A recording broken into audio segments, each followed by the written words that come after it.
project?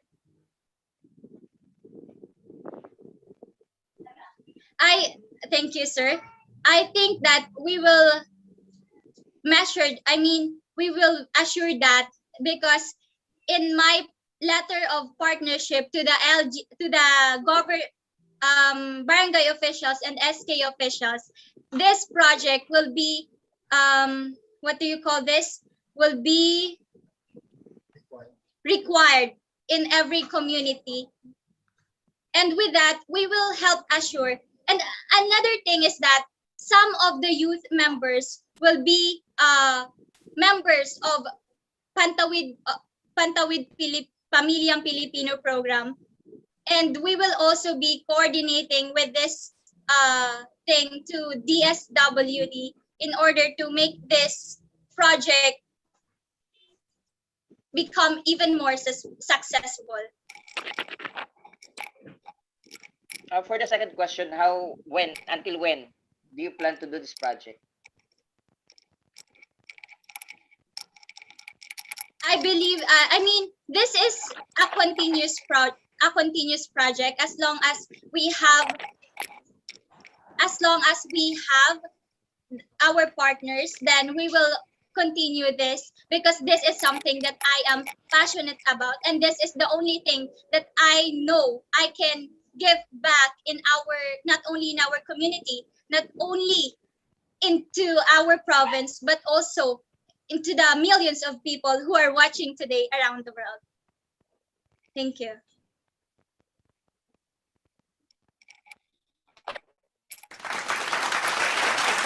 Okay, thanks so much. Ayan, mabuhay, Miss Queen. Thank you so much po sa pag-answer niyo sa mga questions natin and for presenting your project. Of course, our judges, maraming salamat po. Ayan, another focus na naman. Hugot na naman tayo dyan. Because here is our contender number 4, coming from IAYSP Bicol chapter once again. Oh, tama ba?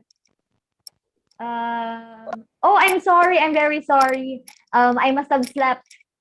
I slipped my eye. So we will have a song performance pala. Ayan. Coming from the province of Laguna. Please help me welcome Miss Althea Isabel C. Polias.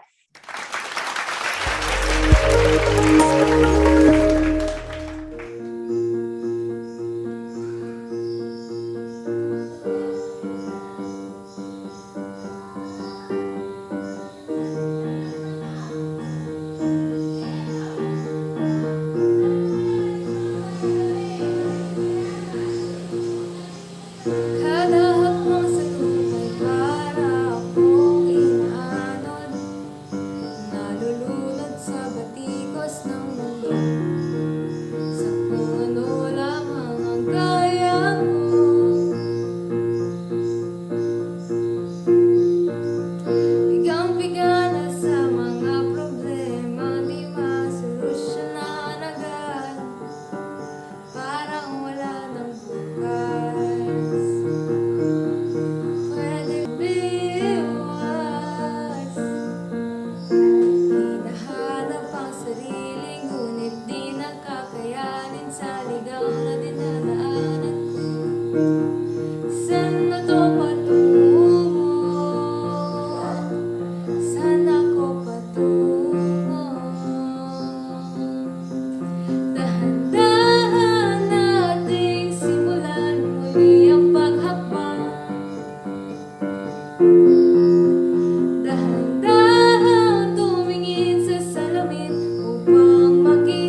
Dahan-dahan tumingin sa salamin upang makita ang ating kagandahan.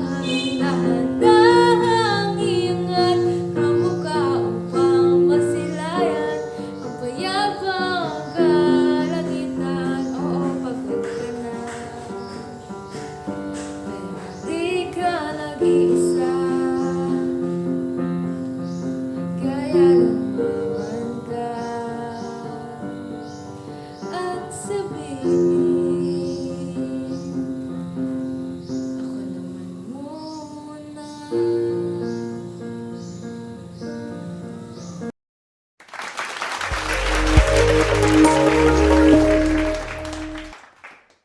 Ayan, thank you so much po, Miss Althea, for your performance. Ako muna, o, diba? Minsan, no, kailangan din natin isipin yung, at unahin yung sarili natin. O, sige, let's now move on sa ating fourth presenter para po sa ating contest ngayon. Coming from the Bicol chapter once again, let us welcome Miss Clarence Jana Nieva.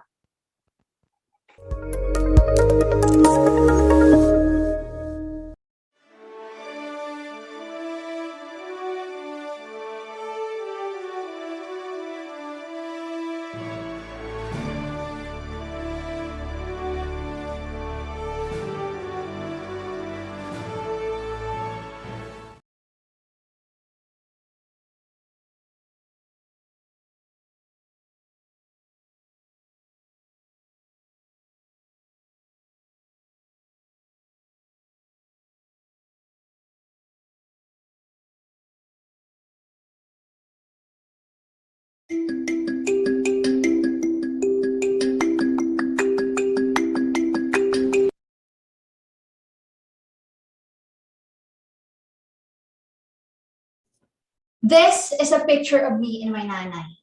My nanay is a loving housewife and a mother of 9. However, like any other adults in our village, she never got her own bank account. Because of this, whenever she needed extra cash during emergencies, she would often go to loan sharks that could charge interest rates as high as 120% per month. And that's a lot. World Bank estimates that more than 1.7 billion individuals around the world have no access to formal banking institutions. Here in the Philippines, 69% or almost 50 million adult Filipinos are unbanked. And all of this was made worse during the pandemic. The problem, some banks simply don't want to deal with people like Nanay. They simply label them as risky and unworthy. Every time they wanted to get a loan, they would need to submit a lot of requirements and fill out a lot of forms. You see, people are being discriminated by their social status, their income, and even by their level of education. This is why I, Clarence Nieva, a 20-year-old engineering student from Ginobatan, Albay, am passionate about creating a tech solution that could bring banking and financial literacy available to anyone. The good news, we already have a team of people working on this mission with us.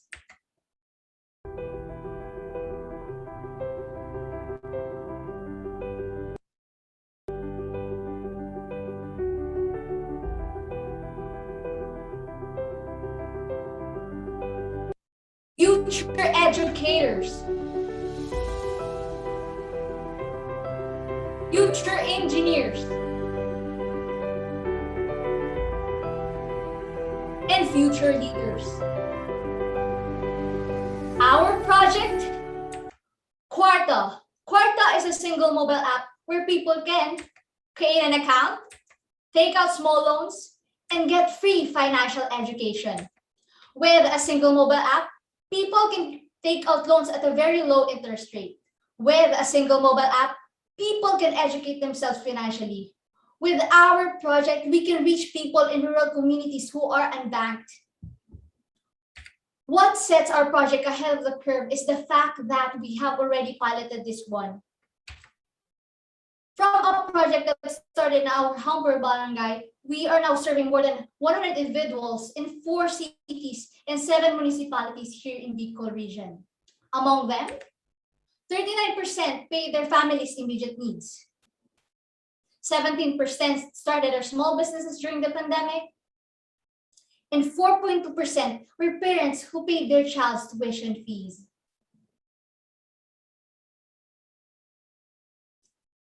Because of what we do here in Cuarta, we have been also given recognition by our local government units. This is a photo of me with our Vice Governor of Albay, Edsel Grex Langman, and this is a photo of me paying a courtesy visit to our Honorable Mayor of Ginubatan, Ma'am Gemma Onghoko. It's not just that, our project has been featured by several media sites like ABS-CBN, Business Mirror, The Next Billion, and even by the local radio station here in Albay, Bombo Radio. And just this May 2021, our project won the Financial Literacy Innovation Challenge by PhilDev and Cebuana Foundation, a national startup competition for college students. And just recently, we won first place during the Bicol Regional Synergy Competition. If ever we also win the International Synergy Competition, we will use the fund to speed up the technology development. Our goal is to finish the app development by August 2022. We will partner with local banks and private individuals for additional funding and local media to increase awareness about the project, so that by September 2022, we can already deploy the app, grant new loans, reach new underserved communities, and all with the goal of serving more people.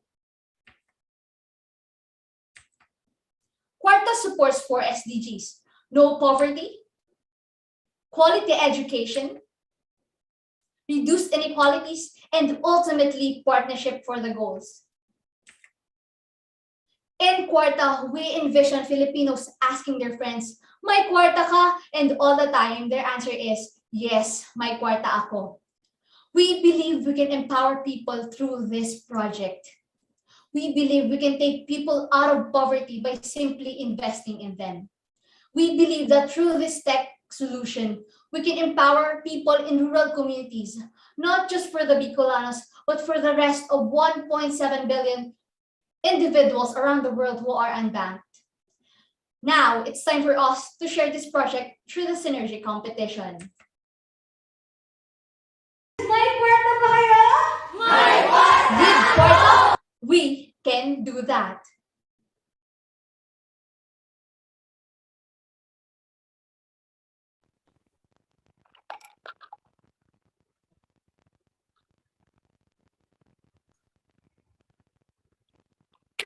Okay, ayan. Maraming salamat, Miss Nieva. It is indeed a very interesting project. Pero tingnan natin ano kayang masasabi at ano kayang itatanong sa iyo ng ating mga judges. Be ready, girl, okay? Sige, mukhang ready ka naman. Let's start off. Unahin natin si Mr. Ronnie Sudusta. Sir, ikaw naman? Thank you so much to our MC. Yeah, so Cuarta is the future. Okay, thank you so much for introducing, using the platform of IAYSP to present that one.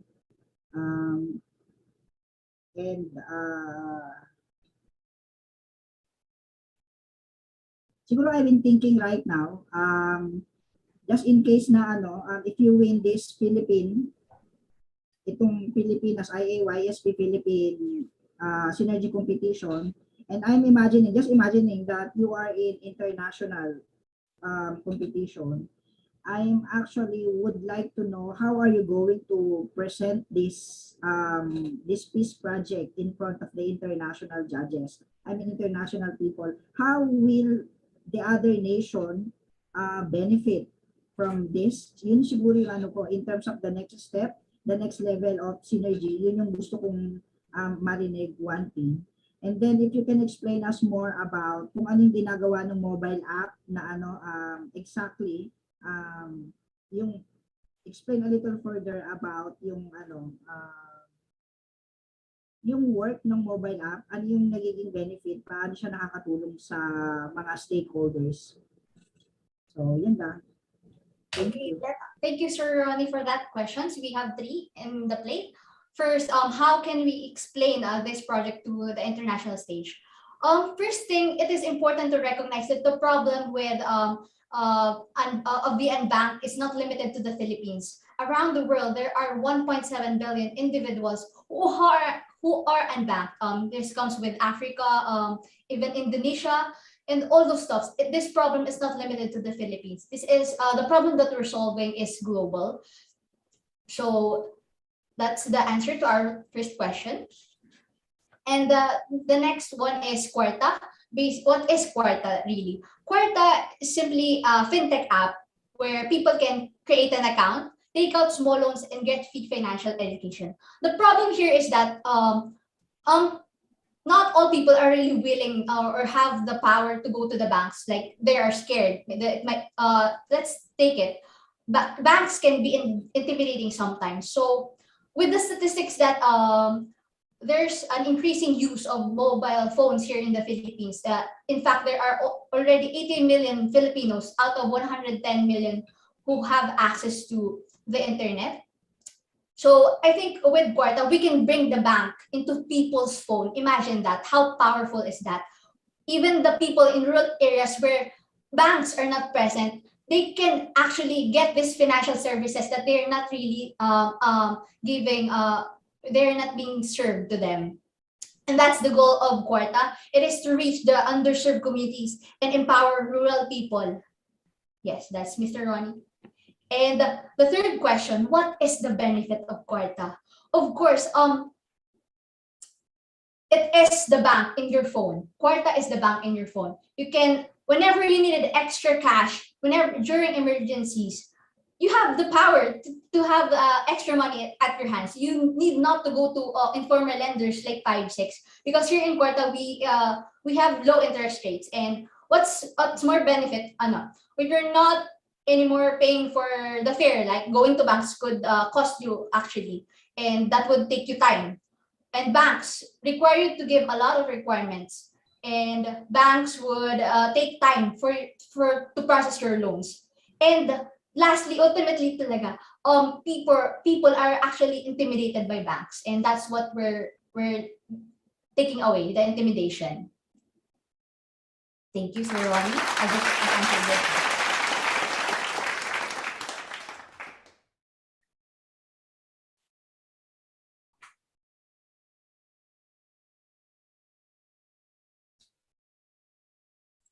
Zar, nakamute ka.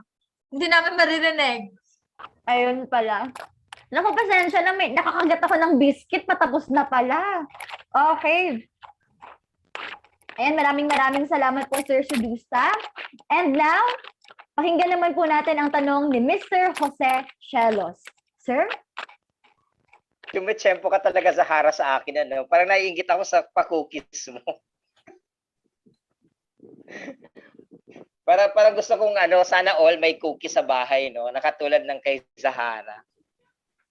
Hindi naman to cookies, Ribisco. Ribisco biscuit. Okay lang yan. Ribisco. Social yung cookies. Kain po. Anyway. Thank you, Zahara, no? Teka, punta tayo kay Jana? Jana ba nickname mo or Clarice? Either way, Clarence or Jana, sir. Either way na lang, sige. Either way. Sure, why not? Why not? Gusto ko yung either way. Anyway, sige, ito lang. I have two questions, no. First question is how do you ensure the safety and the credibility of the app, considering na remember the people that you are targeting are investing their money on this. And alam mo naman, if we talk about money, it's all about the sweat and the tears of people, no? Pinagpaguran yun eh. And then pinagpaguran, pinagpuyatan. So how would you ensure the safety and credibility of the app if people will be investing on this particular app? That's the one. That's the first question. And the second question is basically two related questions, no?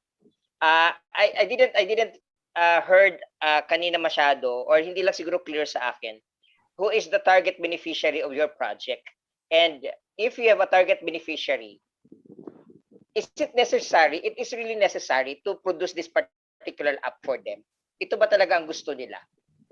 Yun lang. That's the two questions that I wanted to throw to our Bicolana ka, no? Bicolana Yes.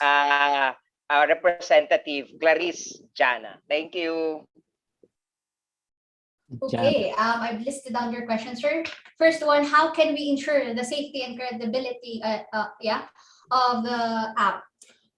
Good thing we have a strong tech people here working with us. They are computer engineers, studying computer engineers, and we are exploring how can we make the app fraudless. And the good thing here is that we have already mentors, Quarta mentors who are already working in banks like Union Banks. We have another one from the Department of Finance. They are our mentors. And we have another one, an accountant actually checking our financial statements, all of that. And what I'm really telling you is that we're not alone here in this project. We have experts in the field who are ready to help us in the development of the app itself. So our goal actually is to make this industry standard and an actual solution that people can actually use in the modern age. And the question lies, yes, we need banking, but the question is, do we still need banks? Yun po. And next one, who are the target people of our project? So the target people of our project are those who are far from the metropolitan areas, let's say the rural people who don't have fast access to financial institutions like banks and Cebuana Luwilier and phone shops. So the next question is it really necessary, or do people actually need this? So maybe we can answer that question with the fact that we are already serving more than 100 individuals in 4 cities and 7 municipalities here in Bicol region. This just proves that the project is really needed, the app is useful, and people are finding ways to make sure that this app is really creating an impact in their lives. And we have interviewed a lot of our clients. Some are actually building up their own businesses through this. Our statistics says that 17% started their small businesses during the pandemic. One is in seller of barbecue. Another one is during the pandemic, some people lost their jobs, so they don't have money to pay their child's tuition fees. So a mother came to us asking if we can loan 20,000 pesos to them, and it is assured that we gave them, and now she's already paying off the loan that she took from us. Yes, po. And that's it. People are actually finding the use for this app, and it's really being used, and people are using this. That's it.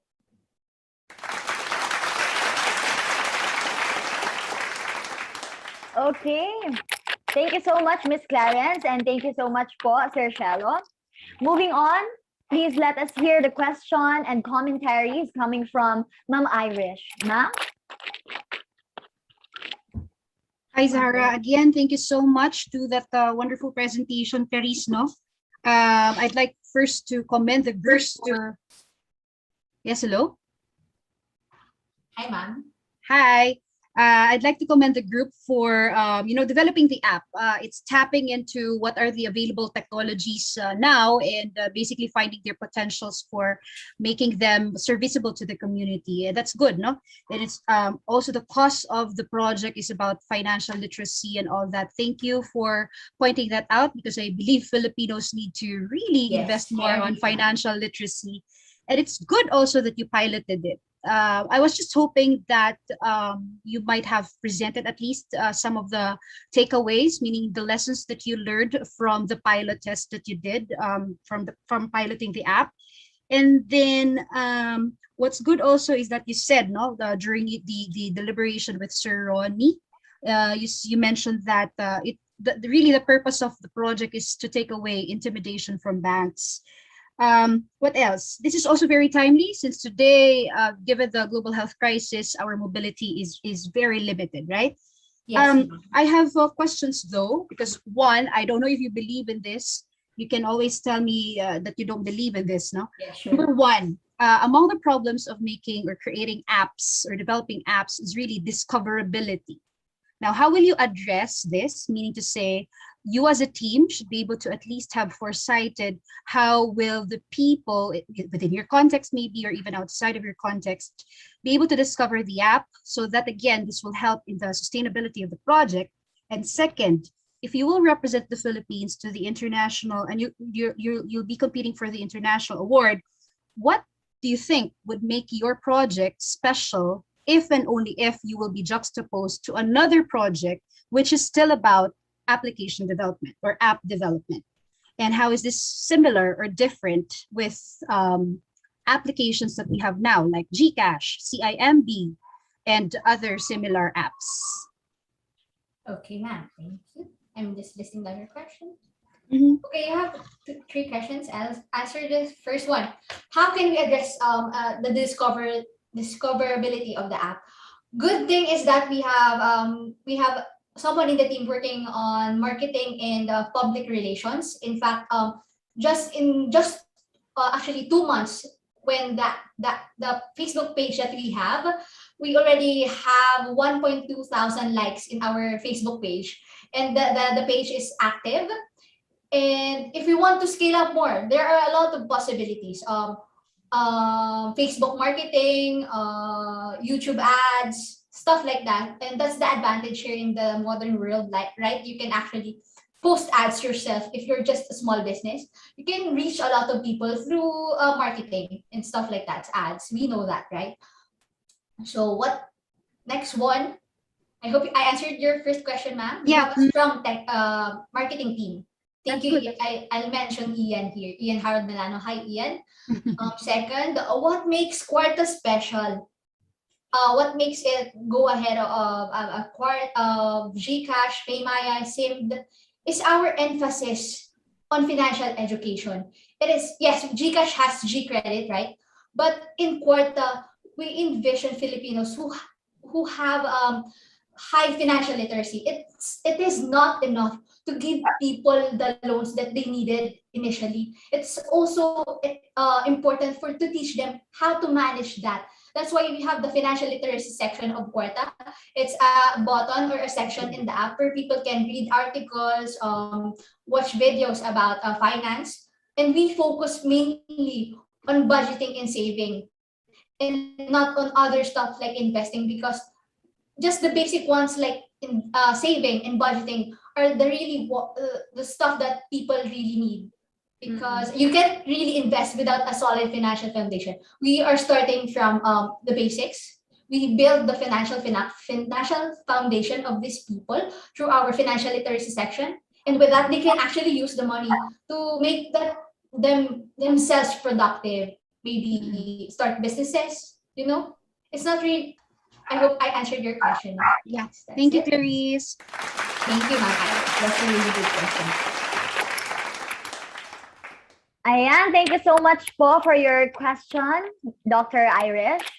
Moving on, let's have Sir Amado Magsino. Sir? Yes, thank you.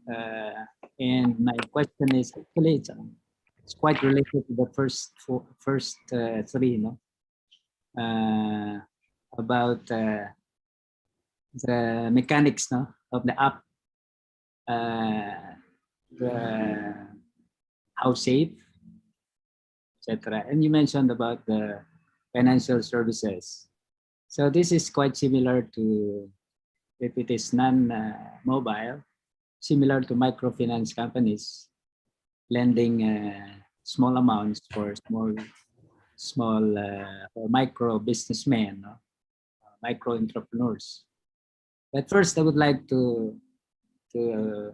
I appreciate your taglines here, Number one, basically your project Quarta, Quarta is May kwarta ka na ba? pang-gising talaga yan, Everybody gets awake when they hear Quarta, So, kasi inaantok ang kausap mo, sabihan mo lang may bibigay kang kwarta, gising yan. No? So basically, no? So, and I like your tagline, banking the unbanked. Okay, so banking the unbanked. No? So, I don't know if I'm correct with my understanding of your term unbanked is these people who have no access to banks. Am I correct? So people who do not have access to banks. And you mentioned you have your partnership with local banks and the local government. No? So still, you tie up with banking institutions. Okay? So, and part of siguro, hindi masyadong, siguro part of your guidelines or mechanics on the application of the app, question ko rin yung who can avail these services of your Kwarta app, no? And it says here, yun nga, hindi clear yung mga financial services. Is it only loans? Kasi if you say financial services, loans is just one of the financial services. So perhaps you can itemize those financial resources, which your potential market or target market can avail of, no? So yan ang gusto namin. I'm with the first three judges, no, on the one by the discoverability and applicability of this app, no. So what about those who are not familiar with mobile apps, no? So especially mga baby boomers, no? Ako baby boomer ako, no? Pero medyo nakakahabol ako dito sa mga ganitong things, no? Okay, sir. So yan siguro yung mechanics, etc. No? So, and those who can avail of this, pakiklaro lang. Okay, sir, I've listed down your questions and thank you for those ones. First, who can avail this the financial services that we have?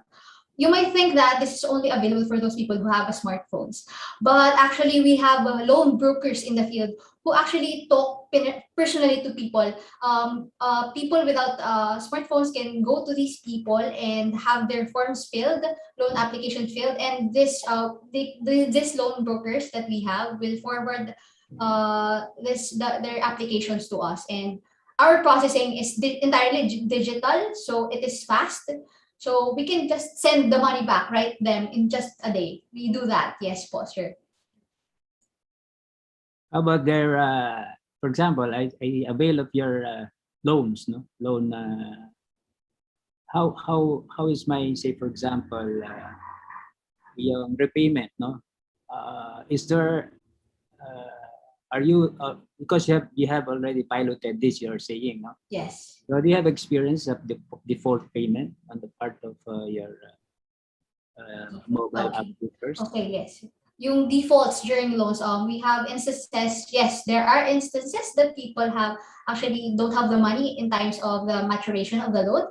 However, this is the advantage of being hyper-local. A hyper-local startup is that we get to talk with individual people and get to ask them what's happening so that we can actually restructure their loan, and in the end it's a two-way. It's a yes and it's a yes in the other side. This doesn't result to a default entirely. We just restructure the loan this way. People can actually finish their loan schedules and loan repayments.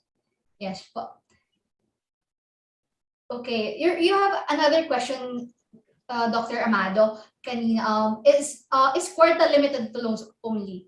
Initially, our project, we focused first on making the loan service really good first, and that we can branch more into other financial services like insurance, right? Insurance, bills payments, stuff like that. And that is the advantage of being a startup in the modern age. we go entirely digital. There's an increasing use of smartphones here in the Philippines. In fact, the Filipinos spend 11.25 hours online. And those are really relevant statistics, right? The way is to go digital. And this is the advantage of Quarta. We are really scalable and we take advantage of the digital platform that we have currently. And also, the startup ecosystem here in the Philippines is really supportive. Just recently, we won the Financial Literacy Innovation Challenge or a startup challenge by PhilDev and Cebuana Foundation. They are now providing mentorship to us and maybe exploring future partnerships with Cebuana Foundation, with Cebuana Lower Layer. That's it. Sure.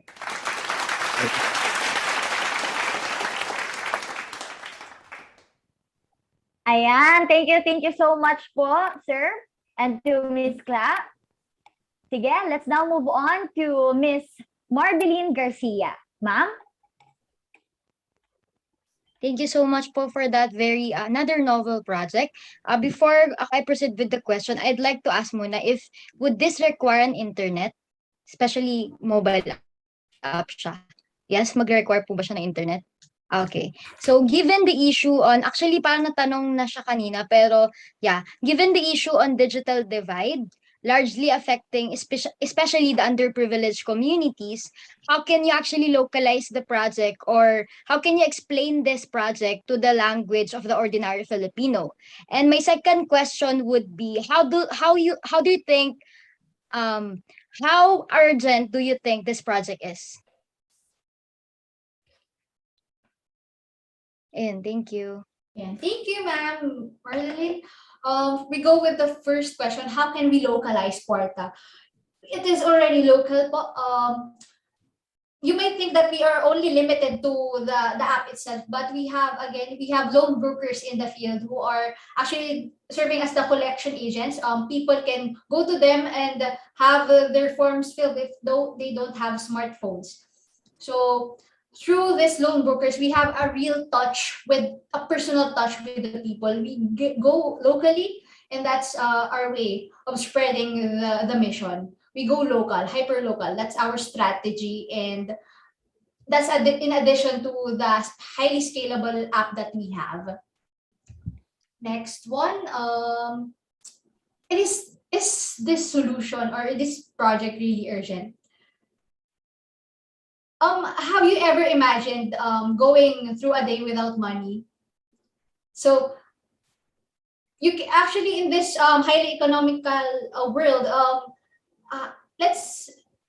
money has a real use, right? And during the pandemic, people lost their jobs. A lot of people, actually around 1.5 million, based on statistics,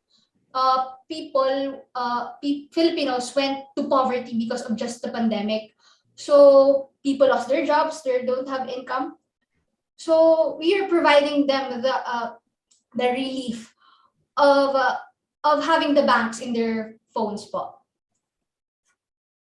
And it's really urgent because in our everyday lives, we make use of money. And that money, the advantage that we have is money is already going digital, and we're taking advantage of that. We have GCash, right? And the payments that we have physical cash. We can take physical cash. We can also accept digital payments like GCash, PayMaya. I hope you answered your question, Mama. Yes. Thank you po.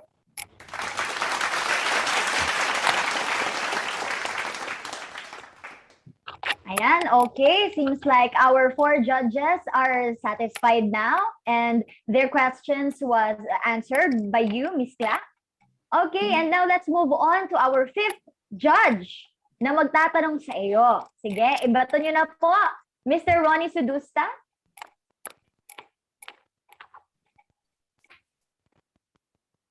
Tapos na yata siya. I'm done. Tapos na ako kanina. I think I'm the second one to ask questions. Oh, you were the second, sir? First. Oh, you were the first.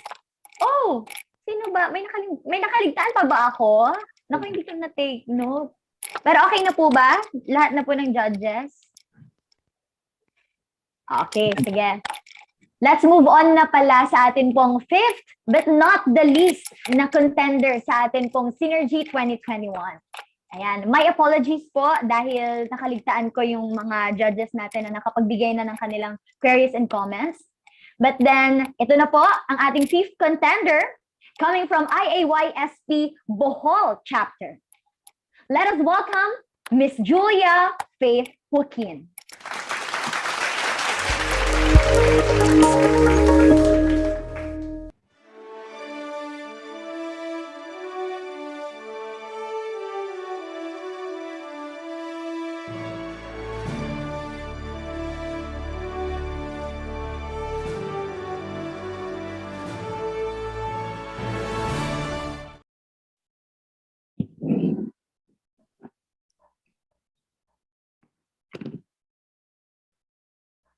I dreamed a dream in time gone by.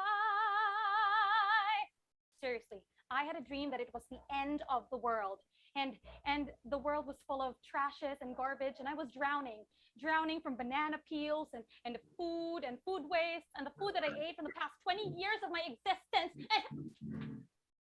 Ow. Seeing our place being piled up with garbage with few containers to throw in, causing other bins to overflow, might be the very least problem. I came to know that the main source is our biodegradable waste. Good day, this is Julia Faith Joaquin from Tagbilaran City, representing the Paradise Island of Bohol. Hello, Ojo. Your audio is not clear. I don't know if it's my, but I could hardly hear your. Julia, yes I po. think the volume of your voice Okay, is the too volume. low. It's too low. Our judges couldn't hear.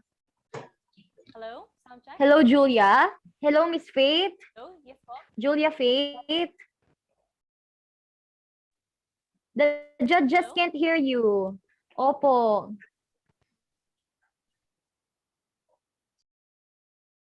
We can't hear you, Julia.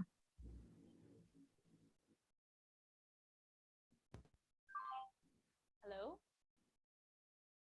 Hello, sound check. Hello, sound check. Hello? Hello? Should I start again? Yes? Okay na po, okay na. Hello? Should I start again? Audible na, Julia. Audible na. Okay. You may proceed.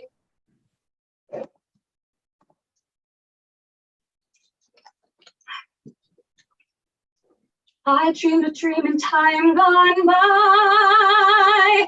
Seriously, I had a dream that it was the end of the world, and the world was full of garbage and trashes, and I was drowning from banana peels and food waste and the food that I ate for the past 20 years of my existence. Ow! Seeing our place being piled up with a litter with few containers to throw in, causing other bins to overflow, might be the very least problem. I came to know that the main source is our biodegradable waste. Good day, this is Julia Faith Joaquin from Tagbilaran City, representing the Paradise Island of Bohol. There is misconception about biodegradable and many that takes a long time to deplete. And if they are not scientifically and properly decomposed, they could also harm the environment. According to the consolidated data on waste generation of the province of Bohol, approximately 525,261.92 kilograms of garbage is thrown every day in the areas of Bohol. And the local government unit only collects the residuals and special wastes, which covers up only 27.42% of the 100%. I can see that the causes of these problems are: number one, lack of public awareness on solid waste management; two, no collection of biodegradable waste; and lastly, three, lack of proper machinery. As predicted by the International Food Policy Research Institute, by 2050, there will be an increase of food prices and decrease of food production, with 2.5 million people at risk of hunger, with an annual cost due to extreme events of 145 billion pesos. These accumulated and unprocessed biodegradable could bring big harm to the health of the people. They generate a large amount of microbial flora around the waste, and these microbes can cause many communicable diseases in humans, plants, and animals. And these wastes generate bad odor on burning due to the release of certain gases. What then happens to the biodegradables of the hundreds and thousands of homes here in Bohol? Can all households afford to create their own personal compost pit? Burn them and bring more damage to our Mother Earth. Throw them anywhere in an open space, causing odor and filth? We have existing laws, like Republic Act number 9003, Ecological Solid Waste Management Act of 2000, a policy of the state to adopt a systematic, comprehensive, and ecological solid waste management program. Introducing BioCycle Bohol Project, a platform that can sustain Mother Earth. Our vision is a province empowered to protect our finite natural resources, attuned to the pursuit of sustainable development for a clean and healthy environment that enhances the well-being and quality of life for present and future generations. Our mission: to protect, restore, and enhance environmental quality towards good public health and environmental zero waste to Bohol. The goals of the project are: 1, creating waste to fertilizer using machine granulator in 15 barangays in Tagbilaran City.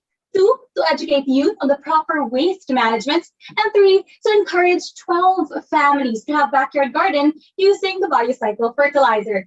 The project will be implemented first in Barangay Dampas to place the machine that can be able to shred biodegradable into dry powder, transforming them to become fertilizers. Let us use our waste as resources to promote healthy, organically grown food readily available in the backyard of our family, and also promote wellness and healthy living.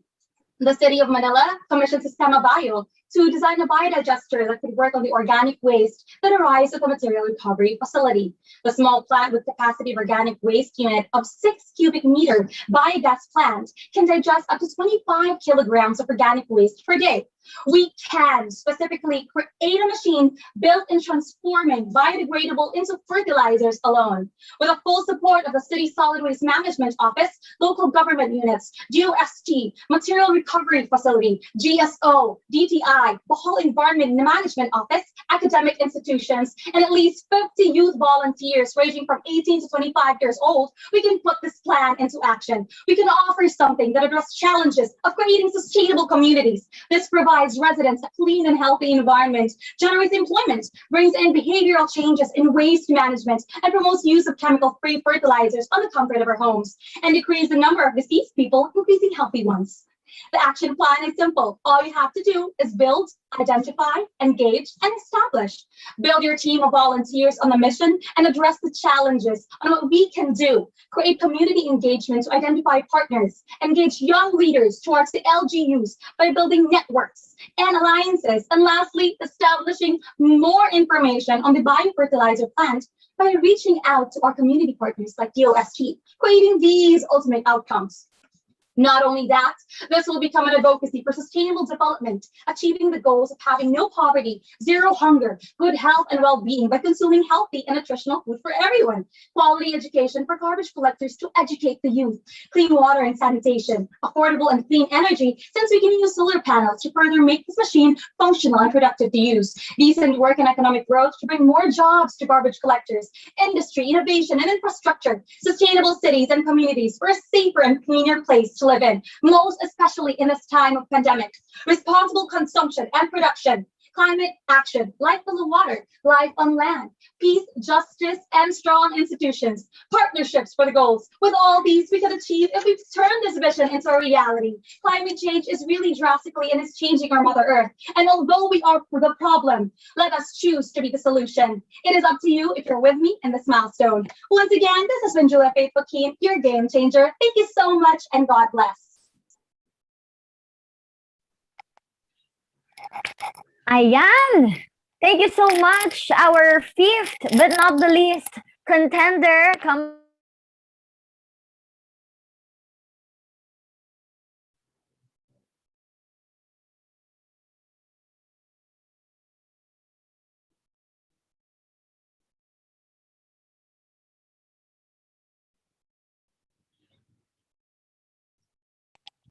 Ayan, I'm sorry, I'm having interruptions with my internet connection.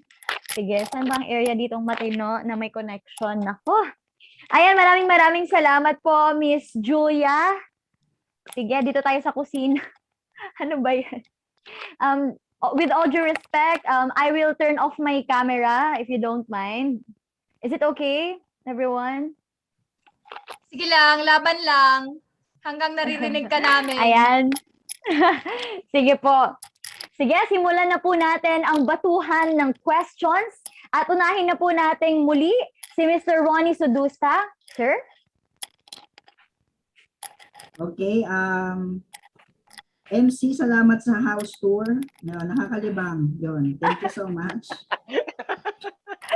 Yes, maraming salamat. Miss Joaquin from Bohol. Behold, Bohol. Okay,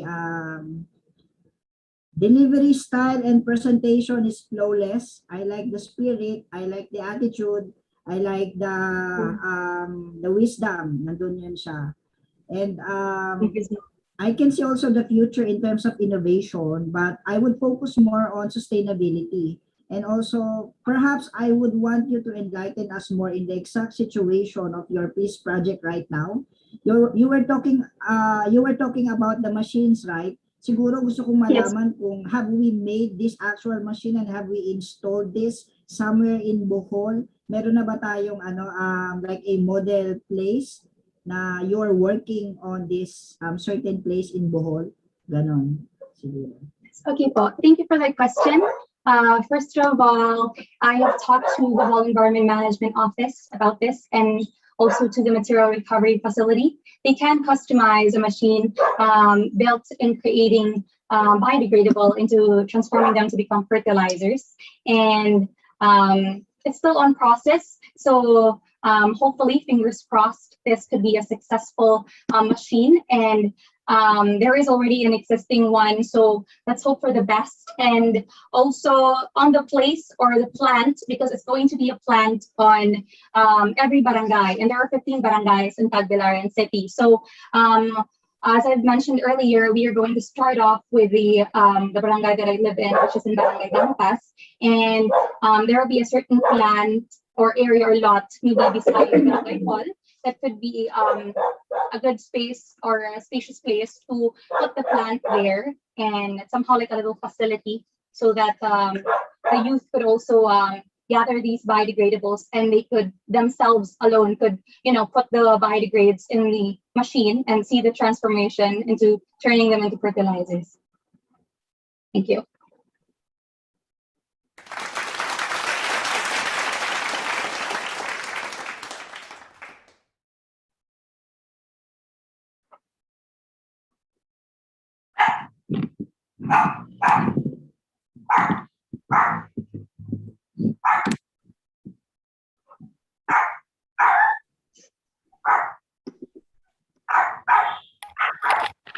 Hello po, good evening na sa lahat.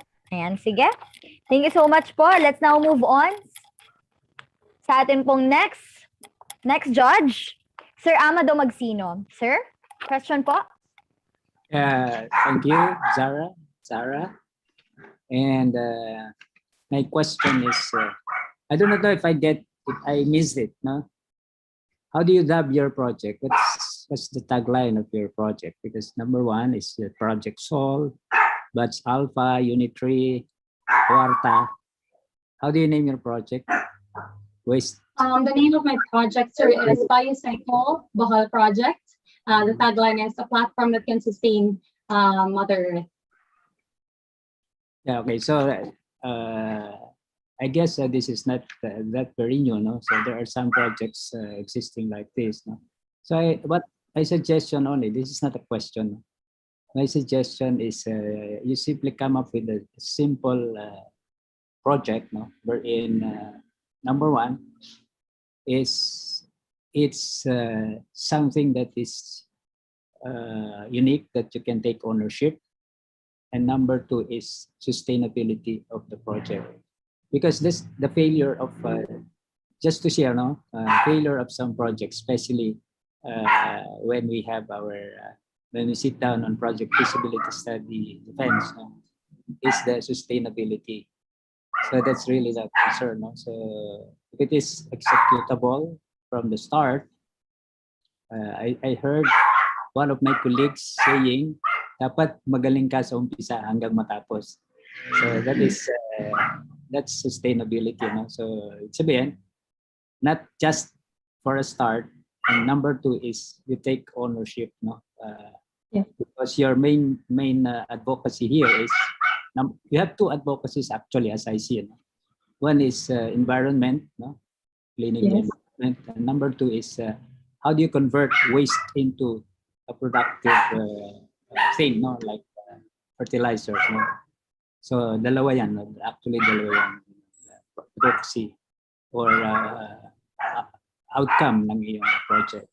That's my suggestion. Come up with a very simple one that you can take ownership, that it's our project and we can do it to the last and for the benefit of the city of, I understand this is for the city of Tagbilaran. No? Yes. Tagbilaran. So Yes.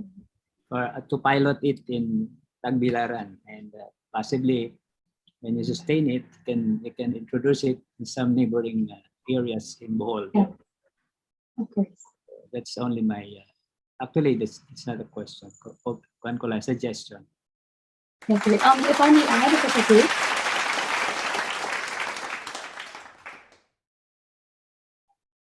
If I may add something, sir, if that's okay. Okay. Yes. Thanks, sir. On the side of sustainability, actually, this project that I came up with, this is actually one of the principles that I had in mind before I created the project itself. Is one of the principles of sustainability, which is equity. And this actually is equity demands that we use our natural resources as such a manner that are conserved so that the next generation will be able to use them. So this is one of the principles of my project, which is equity. We use these biodegradables to convert into something productive, and that's fertilizers. And these fertilizers could not be only, this is a benefit because it's chemical free. It's not, there's no chemical in it. And second is, this could be used in various homes. We have to bring back the old ways of gardening and teaching the youth to plant and start creating and bringing nature into the development. We have technology, we embrace it, but how can we further develop if we don't bring in nature as one of our developments? So let's be I want to put that there just to add up. So yeah, thank you. Typically, that's organic. Okay. Not just fertilizer. It's organic fertilizer. Yeah. Yes. Yes. Okay. Okay, Sir Amado, do we have any follow-up questions? It's fine. Okay. It's okay. It's okay. Okay. Let's now move on to our third judge, Dr. Irish Fernandez Dalona. Ma'am? Hi, thank you once again for the presentation. No, as I said, I'd like to agree with Sir Ronnie. No, it's very flawless. No, kumbaga pa para tayong nanonood ng Toastmaster dito, or at least a representative of the Philippines to the Miss Universe, pwede ba? But anyways, thank you so much for that, Julia. No, what I like about the project is that parang ang dami niyang, it's three-pronged, no? One is that you're finding treasure from waste, putting it into good use. Second is that there's education. There's an educational component to it, which is good because, again, it contributes to the sustainability of the project. And also, you're thinking about productivity, like they could go back to backyard gardening. It initiates unity among the community, etc. But this is more of a suggestion. If ever you will have the opportunity to represent the Philippines to the international, shall we say, award-giving body of this organization, then perhaps think of a circular economy. Like after backyard gardening, what's next? will there be a market or commercialization opportunity for the products or the produce of these communities? Because again, that I mean, the bulk of that, contributes to the sustainability of the entire project as well.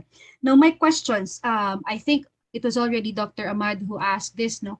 You're going to make use of a machine, right? Tama ba yun, Julia? Okay. So what about, so meaning to say, the nucleus of that would have to be your strong partnership with this partner, be it a private partner, private organization, or be it the local government unit, right?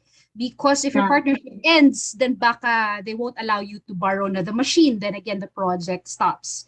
No. Now, my questions for you is: have you been discussing with any possible partner, be it NGO, private organization, or the LGU, about the technical advice and oversight of the entire project? I was kind of worried about the logistics of the entire thing. For instance, by the time you collect the waste, well, probably this is part of the education component, no? By the time you pick up the waste, how can you be assured that the waste collected are ready for fertilization, right? You have to sort it out, right? So what would be the logistics needed for sorting out the wastes?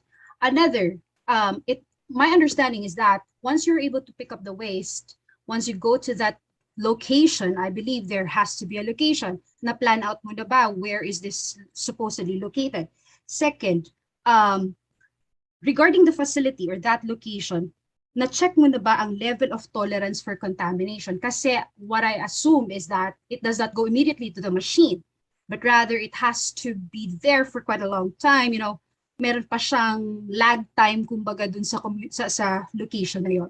So all these, you have to package it, because the funders or whoever the organization who's going to judge you there, the international market, for sure they're going to be looking at whether or not you're able to weigh now the technical specifications of the project, the viability of the location, and all that, all in all, to contribute this time to the feasibility, the overall feasibility of the project.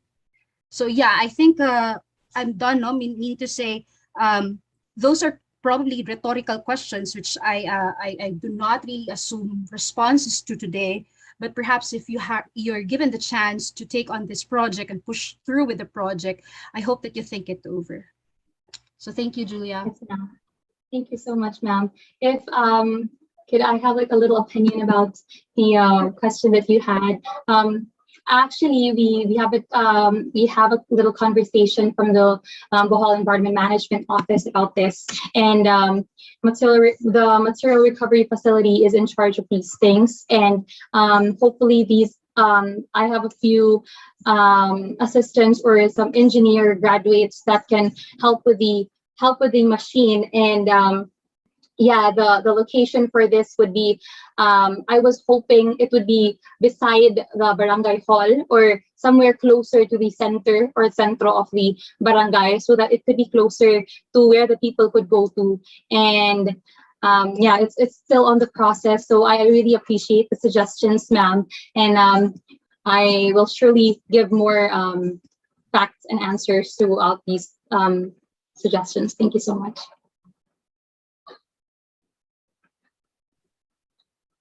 Thank you, Julia. Okay, thank you so much. Thank you so much po, Ma'am Iris, and to Julia for... Ayan. Ayan, yes. Sige, buhayin natin muli ang ating yung ating meeting. Sige. Let's welcome our judge number 4 for his commentaries and suggestions, Mr. Jose Chalos. Sir? Ayan, hello. Hello, Miss Julia. Actually, sobra ako natuwa dun sa presentation mo. Para ako animated. Animated. Sana, hindi ka ba nasaktan 2 beses kang tinapunan ng balat ng saging? At sa mukha mo pa talaga tumama, di ba? Actually, sabi ko nga, Very nung cool. second time around, sabi ko, grabe to. Just for the purpose of the presentation talaga, you need to be animated para lang ma-present mo yung discussion na yan. Ano. Anyway, sa akin naman, on my part, I'm very particular lang siguro doon sa tinatawag natin na sustainability and replicability of the project, no? Kasi looking at doon sa target barangay or community mo, I'm looking at kung ano yung mangyayaring effect afterwards na magkaroon ka ng project, ma-implement mo yung project na yon. Kasi at the end of the day, we are looking at the benefit of what the things na makukuha ng ating beneficiaries on the project. Sabi ko nga, ang comment ko nga dito sa score sheet na ninonote ko kanina, kasi logistically sobra siyang rigorous kasi meron siyang aparato, meron siyang machine na kailangan gamitin on this one. So medyo logistical, medyo may concern doon. So kailangan lang siguro, I just don't know if you have plans on ensuring on how you can continuously involve your partner sa project. Do you have plan on this? If in case ma-push through mo yung project, do you have plans on how you will continuously involve them na maging part ng project? Kasi I guess logistical maraming kailangan on this project eh. And if young persons like you and other persons na may kagrupo man kayo, if this is a group project, no, I bet medyo mahirap siya, logistical concerns, no. So yun lang siguro from my end. Kung do you have plans, do you have may vision na ba kayo on making sure na may involve yung mga partners ninyo long term? Yes, sir. I actually have let's just say a lot of plans in mind. These include, of course, that our product is fertilizers. Not only can we consume them using at our homes, but different farms and gardens, not just here in Bohol, but hopefully all around Philippines and of course globally. And aside from that, we can not just sustain, but keep this project exciting. Simply not just by monitoring, but we just aside from giving awareness and prevention, we have to put action on it. We will also encourage the youth to gather biodegrades as many as we can, and get to see the plant and process and how the biodegrades turns into fertilizers. And to make it more exciting, I was actually imagining to put like incentives or contests, since it's a trend, having plantitas and plantitos all around the it's a trend all over, and hopefully we can put that as a competition as who has the most gorgeous garden there is, and it could be really exciting, and it could give a very big thrill to the families. And this project, it hits a lot of birds in one stone, right? So it for me, it's like a holistic thing. We not only focus on the youth or individually, it focuses on families, different families all over the world, and it could be sustained for years and years of generations, and it could be practiced not just by this generation, and hopefully just bring back the old ways of gardening and all that. And what else? I guess that's it. And I just hope that this could also help more families, not just in different homes, but anyone, any home you have, no matter how big or small, as long as you live healthily. Because usually the youth here is they're into fast food, right? It's very gusto nila mabilisan. So this is actually an opportunity to change their lifestyle. Milk teas are all over the place. Those fast foods, those like in a snap, you have the food right away. Why not let the children learn, how to give out the process, see it step by step, that what they grow in their backyard is what they also eat, and it could also affect their health as well. So not just in this time of pandemic, nature is trying to pay back and give out the reflection of us humans being consumers. So let's be co-creators instead of that, because hope I proved my point. Thank you.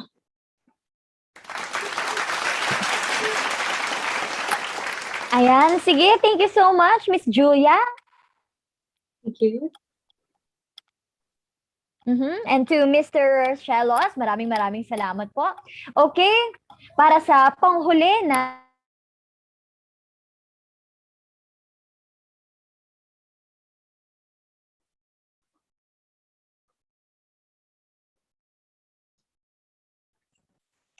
Okay, so Zar, andyan ka pa ba?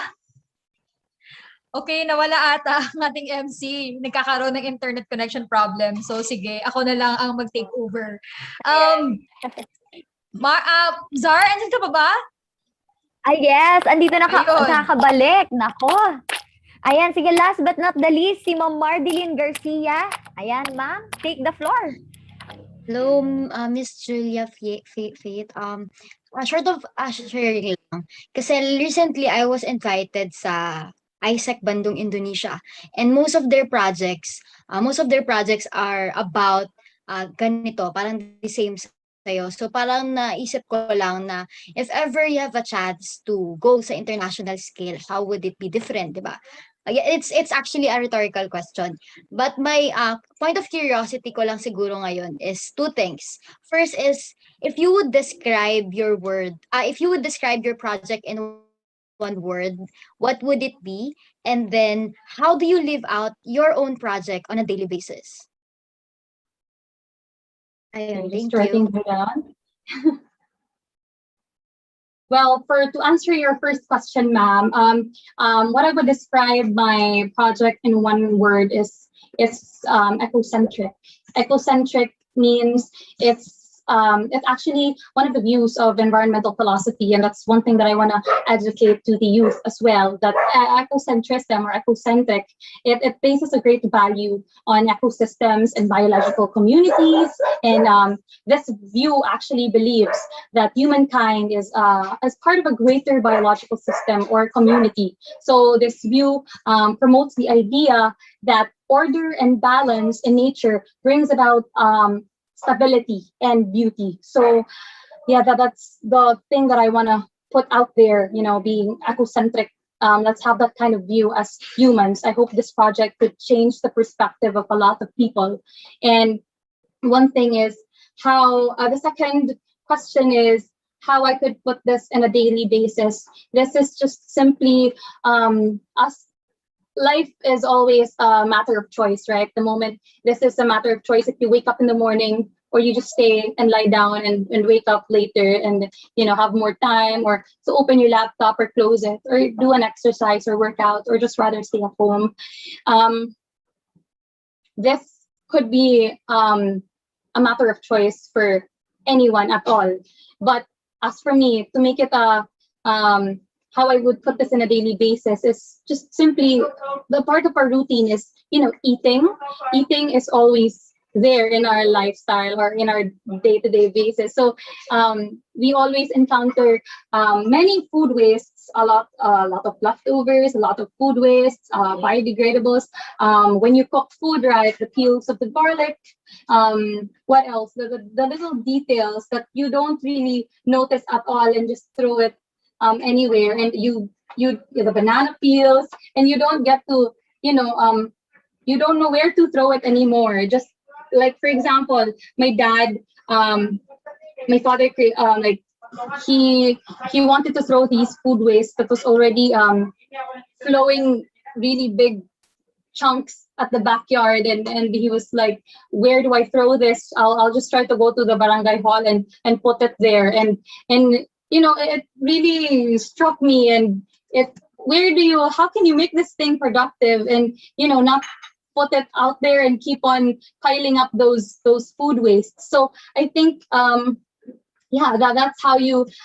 how I will put in a daily basis, just simply the things that you eat is segregating. It's a matter of choice, and I hope we all can be better versions of ourselves and just be positive about things and meditate and do good and just be grateful of what we have that God gave us. So it's all a blessing.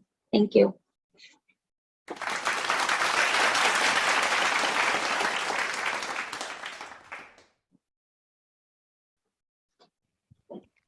Ayan, sige, maraming salamat po, Ma'am Mardeline, and to you, Miss Julia. Ayan, Thank you so pwede ka na much. magpahinga din and relax. Congratulations Thank you. po sa lahat po ng ating mga contenders. Ayan, sige, abangan na po natin ang magiging resulta and good luck po sa inyong lahat. As for now, a video presentation about the Orococo, which is the National Synergy winner on 2020. Yan. Sige, panoorin na po natin. Roll off.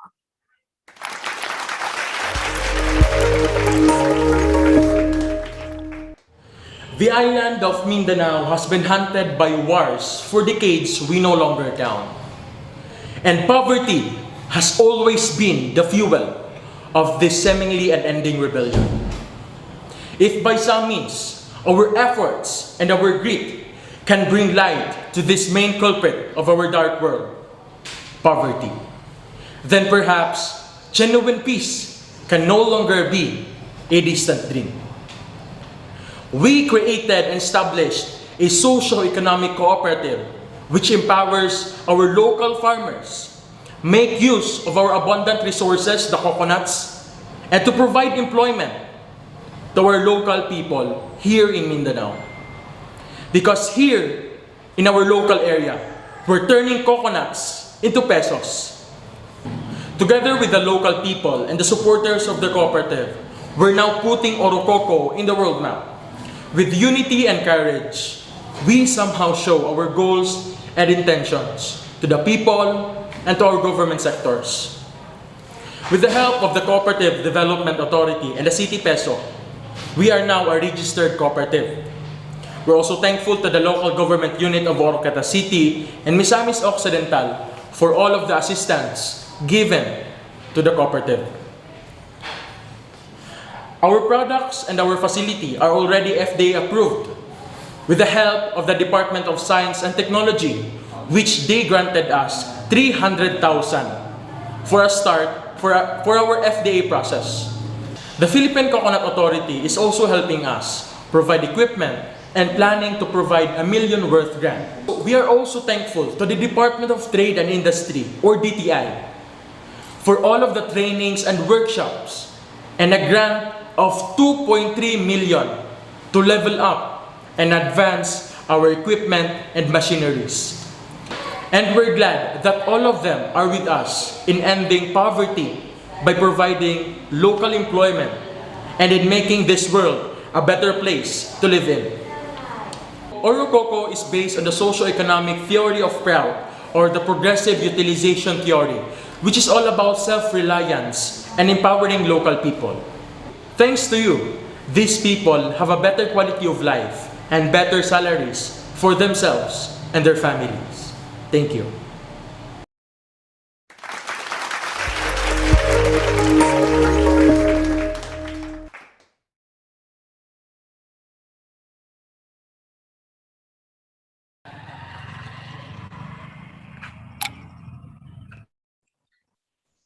Ayun, nawala na naman ba yung MC natin? Ayun, bumalik na. Go na, Ate Nikki! Ay, okay, sige. Ayan, napanood na po natin ang presentation ng last year na nanalo po sa ating National Synergy. Wow, the Project Orococo. Once again, congratulations po, kahit na nung 2020 pa yon. And now, we will hear an overall comments coming from our Board of Judges. Ayan, simulan na po natin kay Mr. Ronnie Sudusta. Sir, overall comments po? Yes, yon. Ang galing, grabe, ang galing. Ang galing nung ating mga contenders for today. Nakaka-amaze that we can bring out this kind of intensity, this kind of commitment, this level of passion, and this level of excitement doon sa mga nag-participate in today's Synergy. Just to inform everyone who is here, actually, as you may know, I am the president of IAYSP here in Asia Pacific 2. I covered 20 countries, and we did many synergies last year. As a matter of fact, last year over 120 youth speakers participated in 73 successful synergy events that took place in 25 countries across the 7 continents of the world. This echoes our passion and dire efforts to harness the power of youthful ideas to change society and move the world. We work to channel God-given talent, passion, and energy of young people to create a dream that excites their heart to live in a purpose greater than themselves. Kaya nakakatuwa kasi nakita natin today how passionate they are doon sa pinaniniwalaan nila. Not all young people have advocacies living for a certain cause than themselves today. Pero today we have witnessed 5 of these young people who use their talent to harness an exciting dream in their heart, an exciting purpose that will benefit not just their own self, not just their own family, but their community, and of course, yung Philippines. Kaya ganon. Ipagpatuloy ninyo kung ano man po yung ginagawa ninyo ngayon. I believe not just you, but all those who participate in our peace designers and those who participate in our synergy from different provinces here in the Philippines, you are all winners. And you are all, advocates of this peace na ginagawa natin. And thank you so much for really joining us and become a member, become an advocate of this fast, largely growing networks of young peace advocates na nagwo-work, who are utilizing our talent, utilizing our ability, using our sincerity para mas makatulong tayo sa bayan. Sabi nga ni NYC, di ba, youth for nation building. I believe na yung role ng youth, especially yung mga bata, yung mga kabataan na gumagawa ng mga advokasya, living for a certain cause, certain advocacy, and doing everything they have para magawa yon is really a commendable effort. Thank you so much, and thank you for choosing this platform of IAYSP to share to everyone your passion, to share to everyone your gift, to share to everyone yung ipinaglalaban ninyo. Sana hindi ito yung last na magkita-kita tayo. Looking forward to work with you to make this Philippines and make this world a better place. Congratulations po, and to my fellow judges, maraming salamat. Nakakatuwa, nakaka-excite, even with the MC and the staff. Thank you so much for bringing this National Synergy Competition a reality and for everyone to enjoy. Once again, my name is Ronnie Sudusta, saying good luck and good evening to everyone. Thank you. Ayan, thank you so much po, Mr. Ronnie Sudusta. Ayan, di ba nakakaganda ng loob na una pa lang, napaka-positive na ng comments ng ating judges. And hindi naman talaga maipagkakaila na ang gagaling ng ating mga contenders this year. Ayan, and hopefully next year, nako, mas bongga na. Level 2. Sige, as of now, let's now move on sa atin pong second judge to share his comments and overall feedback sa atin pong event. Sir Amado Magsino, sir? Thank you, Sarah. Though we don't see you, hindi na namin nakikita. No? Well, first of all, I would like to congratulate Synergy for this year 2 competition. And I remember I was invited year 1, no? During the twice, I think, no? Twice. I judged twice, no? National and Asian, Asia Pacific. No? So, and same winner, no? From Bicol, no? From Bicol region. So our presenters, no? Our presenters, our groups, no? for this year are equally good, no? Are equally excellent. No? They're all, as Ronnie mentioned, they are all winners. No? but we are advised by the organizers to have what you call this, to name number one, number two, number three. But if you don't have number one, number two, number three, you are all number one for us. No? So we salute your all of your projects are community based. No, your peace projects are community based with its identity. No, different projects like, for example, Project Sol, the call this the Rebel Returnees. No, and the Unit 3, the Kwarta, no? gusto namin yan, yung Kwarta mobile app. No? And then the last one, last but not the least, is the waste management system. So all of them are community-based. And you are all instruments, no, for the development of the community in your respective areas. No? But just a piece of thought, no, so that even I challenge you, all of you, you five, no, even if you don't make it, no, to this competition. So I think most of us, judges, are concerned about the sustainability of your projects. Wala yung, di ba, yung Filipino mindset, ningas kugon, no? So I think from conceptualization, so you come up with the stages, no, from conceptualization, and then to operational states, but it doesn't end there. So sabi ko kanina, ang isang artista ay magaling sa simula hanggang sa wakas. A performer is good from the very first to the last. No? So ganun din dapat lahat. Yung mga proyekto nyo, winner or loser in this synergy competition.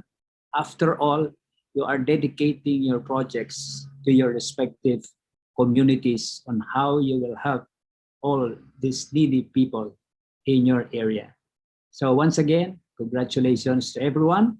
Congratulations to the organizers of this competition. I love and I enjoy listening to the 5 projects. Good afternoon. Good evening na tayo.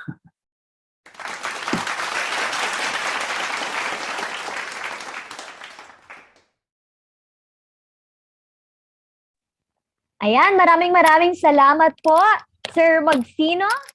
Sige.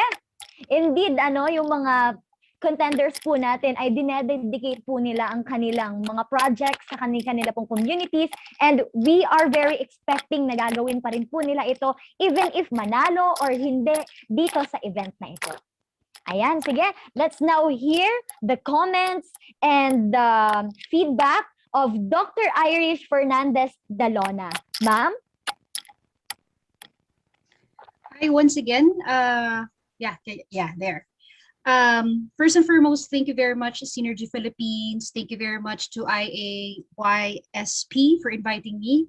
I just completed my there was this meeting a while ago, a very toxic meeting from 10 a.m. to 3 p.m. And then I'm really glad, I'm very grateful for Nikki for inviting me here, because I'm a teacher, I'm a researcher by profession, but I find more sense, I find more satisfaction every time I'm involved with community service. And I'm very happy that there are a lot of you very young people who are also into this. And hopefully you keep the fire burning. I'd go back to the song by yun kanina, no? Who says? And I'd like to add, who says the youth cannot lead? Who says the youth cannot be the solution to some of the biggest issues here in the country or perhaps in the world? I really had fun listening to the presenters. Kudos to everybody. Please keep, as I said, please keep the fire burning. We need more youths who have bigger hearts, who have bigger ears for others, for other people who are really in dire need, and of course for their communities. I salute to all your hard work, no? Presentation-wise, conceptualization of the project even require more effort and require a lot of thinking. And with that, I'd like to say salute to you already. And I sincerely wish to see you in other platforms promoting other community-related projects and initiatives. And above all, thank you very much for responding to the call or to the challenge of the times. No, sabi ko nga kay Nikki kanina, sana ang dami pang youth na ganito ang pinagkakaabalahan. No, we can always tap on your energy, on your enthusiasm, and your passion, so that lahat ng pwedeng hindi namin naisip, but because you are energetic and you still have fresh ideas, kayo pa yung makaisip. So we need more people like you. And again, the awards that will come later are actually just mga perks lang yan. We need kwarta. Yes, we know that. We need kwarta. The awards are just perks really later, no? But then at the end of the day, it's about the satisfaction that you're able to share something to your community. Hindi nyo pa siguro mafe-feel to, but later on, once you see the smiles of the people, once people would, thank you, or even kahit hindi sila mag-thank you, but you would see their eyes glimmer with hope. That's basically mas priceless pa compared sa any award. So thank you very much, and I hope kami kasi medyo constrained kami to select only 3 from the 5, but already the 5 of you have done a great job, and congratulations for you. And to everybody, thank you so much, and thank you for inviting us here. Thank you, and I'd like to turn it over to our host, Zara. Yes, ma'am. Maraming salamat din po. Thank you so much for accepting din po yung invitation po ng IAYSP. Ayan. And now, let's move on po sa ating 4th judge, Mr. Jose Shelos. Sir? Hello, ayan. Thank you.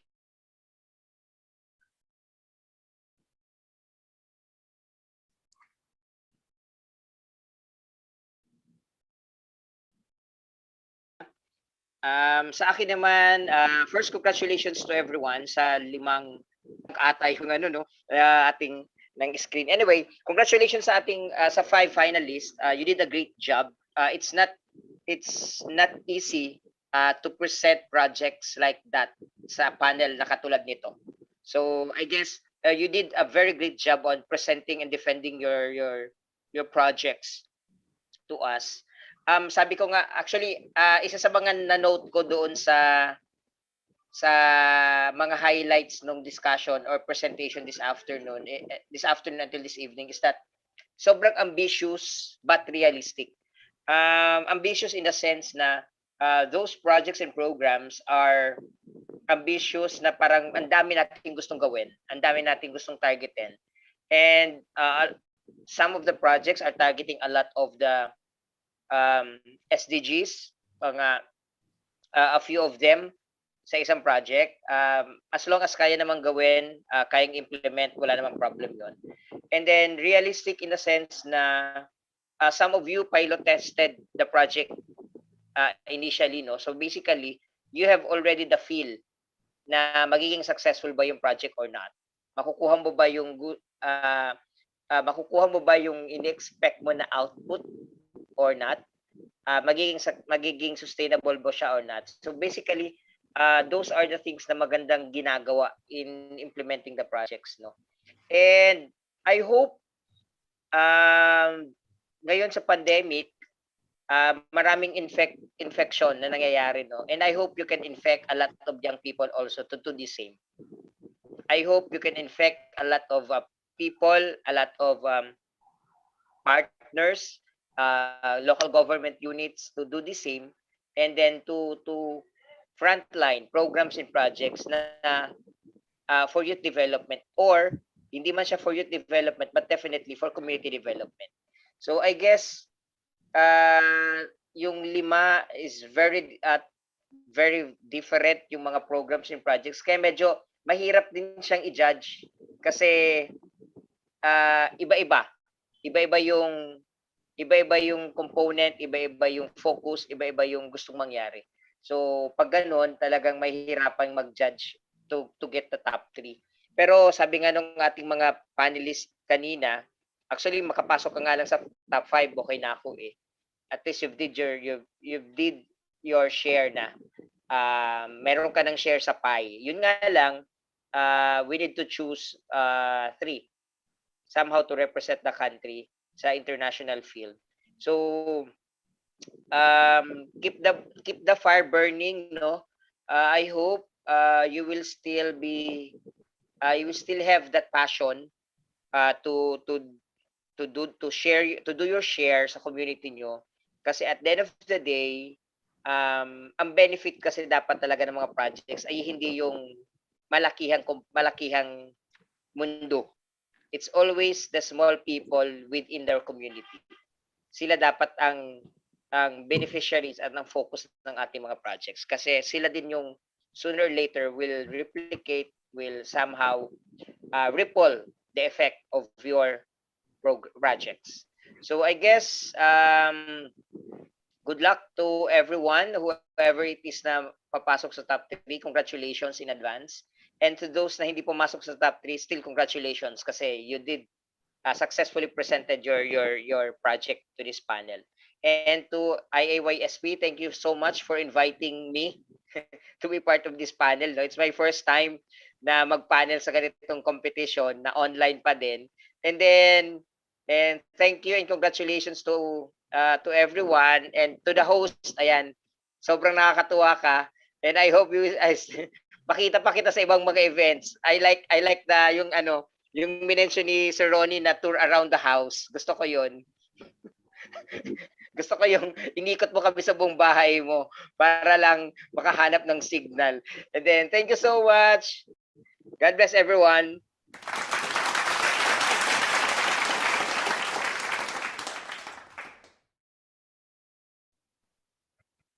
Ayan, thank you so much po, Sir Shelos. And last but not the least, Ma'am Mardeline Garcia. Ma'am? Hi, ayun. Hello po. So, katulad ng marami sa inyo, I'm still in the youth sector. So, thank you so much, of course. Thank you so much for IAYSP for inviting me with this. It's really an honor to sit with these amazing judges. Before I actually went here, galing ako sa I hosted another event. And the same din, parang nag-focus sila sa service, sa social responsibility, sa sustainability. And I'm so amazed kasi ang dami talagang taong ganun. Pero sila kasi, like 15 years na yung project nila, and nakakatawa how they actually tell story kung paano sila nagsimula. And probably sa inyo ngayon pa lang kayo magsa-start. And gusto ko sabihin na as of now, na you are starting that, gusto ko na kayong i-congratulate. Previous months ago, I was also a competitor ng IAYSP. I was a Youth Heroes Award winner ngayon. Pero before, katulad niyo, sobrang kinakabahan ako, natatakot ako. Sabi, nandiyan sila Ma'am Ella, parang kinakabahan ako. Pero if I would describe my whole journey in IAYSP and what happened today, it would be the word miracle. You know, I always say that it's not about the extravagance of our credentials. It's not about the extravagance of our projects. It's not about the extravagance of our awards. But what matters most in life is the magnitude of our love. Because love is the greatest miracle. So I know and I can see that you're doing all of that, loving your community, loving your family, loving the future generation. And because of that love, you're fueled to do these projects. And along the way, you'll meet people who might not necessarily have the same desire or love as you have. But I hope na kahit ma-discourage tayo, hindi man tayo makapasok sa top 5, you'd always realize that love is enough to keep you going. Love is enough to keep you from advocating. Because just like what Mom said kanina, as also like you, I'm also a youth advocate. We have a project rather, it's called Handog Pag-ibig Project for the indigenous communities. Hindi rin lahat ng tao may gusto nun nung umpisa. Hindi rin lahat ng tao extravagant na siya agad. Hindi rin siya ganun ka-successful nung una. Hindi rin namin alam yung ginagawa namin nung umpisa. Pero because of love, we kept going. Kasi we didn't do it because of the award, because of the recognition. And I know you're not also doing it for that. we did it kasi nakikita namin yung mga ngiti, yung mga tao nagsasabi na hindi pa namin na-experience to sa buong buhay namin, yung mga batang natututong mangarap dahil sa pamamagitan ng project. So I hope na all of those reasons, or no matter what your whys are, you would always remain rooted to this project, to your own project, because that is the greatest miracle. And when we concretize this love, when we concretize this miracle, I believe that we are going to have a better future. So sa ating kapwa ko, youth leaders, youth advocates, youth volunteers, tara, let's change the world together, and tara, let's keep on loving. Thank you so much, IAYSP. Yay!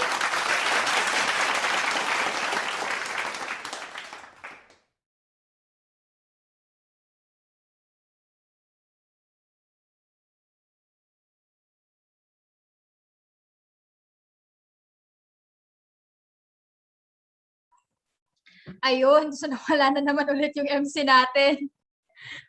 Okay, so yeah, thank you once again to all our board of judges for accepting the invitation and for all your comments and suggestions to our 5 finalists.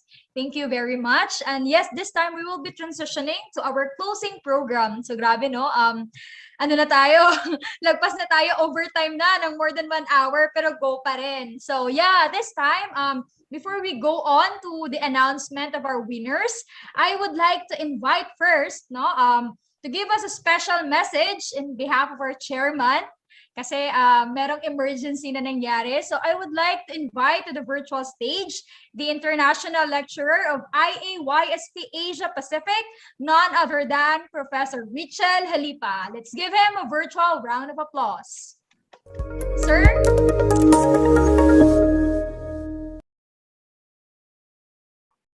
Thank you, Ms. Nikki, for your introduction. Yes, on behalf of our IAYSP Pilipinas Chairman, Dr. Deo Angelo Halog, I would like to deliver this message to our distinguished Board of Judges, dynamic contestants, fellow youth leaders from Asia Pacific and the Philippines, our avid audiences watching live via Zoom, YouTube, and Facebook, our friends, ladies and gentlemen, mabuhay, assalamualaikum, namaste, and good evening. I am currently located in Kathmandu city of Nepal. Though I am far, yet our love makes us closer. It is my pleasure to give a remark in this auspicious gathering of the National Synergy 2021 competition. I would like to quote 2 excerpts from our IAYSP founders. First, from Mother Moon's memoir entitled Mother of Peace. Quote, especially in our younger years, we face countless temptations, endless concerns, and unbounded desires. The only way to manage this is to have a strong will, and this means having clearly defined objectives. The years of our youth are the best time to dedicate ourselves to exciting goals that make our hearts beat faster. Since our youth is brief, it is important to do this without delay. We don't want to be left in regret, end quote. And finally, from Father Moon's memoir entitled As a Peace-Loving Global Citizen, quote, it is difficult to find young people today who are passionate about their lives. We find so many young people who, with no goal or purpose for their life, are just wandering around. All great leaders in history had a definite sense of purpose in life from the time they were children. From childhood, they nurtured and that purpose held within their hearts and exerted great energy to achieve it. Whether they were sleeping or playing with their friends, every youthful action of these great leaders was geared towards preparing for the stage that they would stand on in the future. Is that how you are living your life? End quote. Both our founders, Father and Mother Moon, started their public life at age 16. I commend all of you contestants for your invaluable efforts towards peace and sustainable development. Thank you, Board of Judges, for gracing this event despite your hectic schedules. Special thanks to the advisory and organizing committee, working staff, and working committee, and technical team. Thank you everyone for supporting this important event today.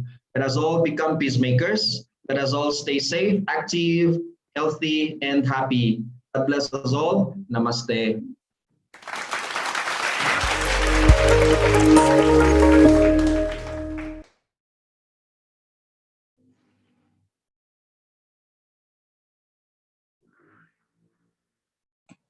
Ayun, thank you very much, Professor Richel Helipa, for that very special message. And indeed, I truly agree with the passage that you have read, that yes, our youth must dedicate their time, especially in their young age, to their passion, to what they truly love to do. And I think from what we have seen earlier from the presentations of our 5 finalists, we can truly say that they truly live with their passion, with their conviction, and with their determination to what they love to do. And with that, once again, we thank you, sir, and let's give him a virtual round of applause. Maraming salamat po.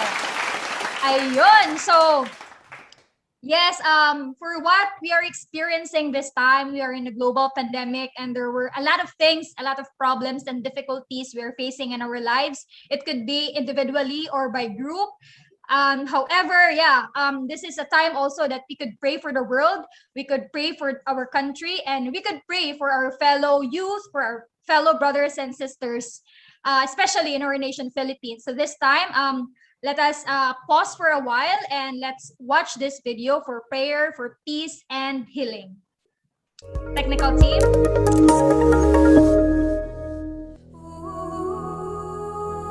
Lord, give us the grace to hear your voice and the strength to continue working for your kingdom in this time of pandemic. Do not allow us to be indifferent to those who today suffer the loss of a loved one, or who suffer from the absence of work. But give us the courage to accompany and side with those who suffer violence or injustice.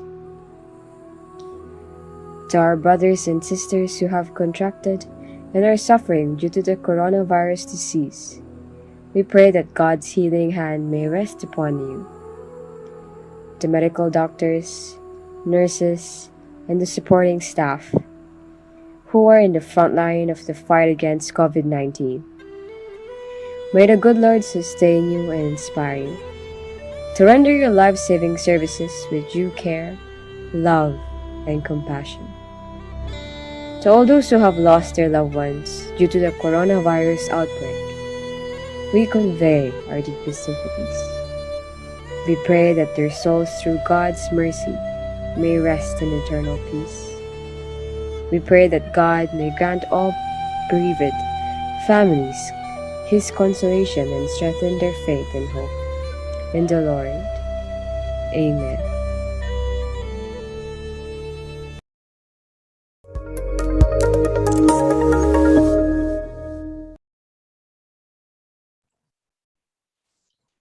Ayun, thank you very much for that video, our technical team, and also to our hardworking media and publications. And yes, special mention, Blessy, for that voiceover. Thank you very much. Yeah, so despite the pandemic that we are experiencing right now, still we're able to hold this kind of event, this kind of program for our young people. And indeed, there is hope, there is chance that we could bring light once again to this dark world, especially for what we are experiencing this time. And yes, this time, actually, I know that everyone who stays here really excited and really wanted to know the top 3 of this top 5 that we have. And I know that you were all very excited, and yon, ako din, excited ako pero kinakabahan. So, yes, hindi ko na patatagalin pa. Our tabulators were already done tabulating the scores from our board of judges. And yes, technical team, pa-request naman dyan ng background music para exciting naman yung announcement ko sa winners. Ayun. Ayun! Sino kaya? Sino kaya ang tatanghaling next National Synergy Champion? Grabe, di ko ma-budget. Parang last year lang. Parang last year lang tayo nagkaroon. And sobrang hindi ko napansin na isang taon na din. Mag-iisang taon na din pala kasi December yun, no? So yun, nasa Burr months na tayo.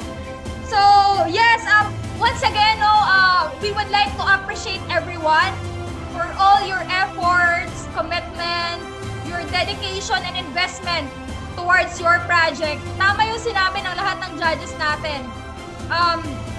Hindi madali mag-present, live pa talaga. Live pa talaga, no? At kahit naka-online tayo, you made it possible. Kaya guys, kudos sa inyong lahat. You all did really a great job. Kaya I'm very, very proud of you. And also, from the pre-judging, before the pre-judging, I've seen a lot of improvements sa lahat ng presentation ninyo. And with that, you all really did a very great thing. Kaya, congratulations sa lahat. Pero yun nga lang, no, we need to choose top 3 among the top 5 that we have. Pero kung hindi man kayo maging part ng top 3, don't think that you didn't do enough. Actually, you've done a very great thing. Kaya ito na talaga. I-announce ko na. Sino kaya ang mabebelong sa top 3 natin ngayon? So, the first that I will be mentioning is the second place or the, yun, yung pangatlo, no? So, the second place based sa scores ng ating mga board of judges. So, without further ado, I would like to announce our second placer with an average of 92.80%.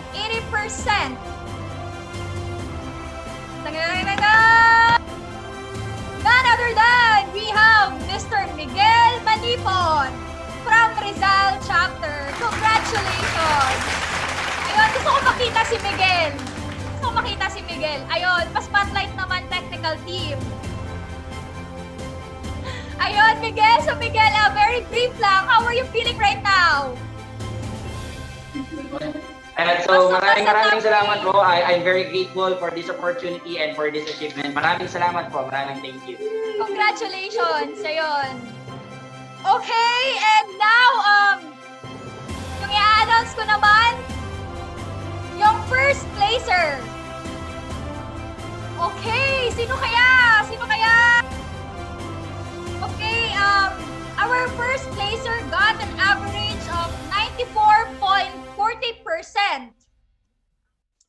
Our first placer is none other than Miss Julia Faith Joaquin from Bohol. Congratulations!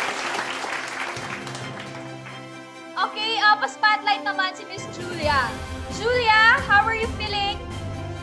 I am so blessed and so honored just to be part of the top 5 is already enough, but this is such a blessing. I don't have any words to describe. I'm so thankful to everyone behind this program and to the judges. I'm so thankful. Thank you so much. All right, thank you very much, Miss Julia. And yes, ayun. Andito na tayo, no, sa champ. Sino kaya ang ating next national champ? Woo! Kahit ako mag-a-announce, kinakabahan ako. Oh my God! How much more time to go on my list? Okay, so eto na talaga. Ang ating national champ for this year's Synergy Competition 2021 with an average of 95.90%. Let's all give a hand to our champ, none other than Miss Clarence Jana Nieva from Bicol Region. Congratulations! Okay. Oh my God! Kain po tayo! Kain po!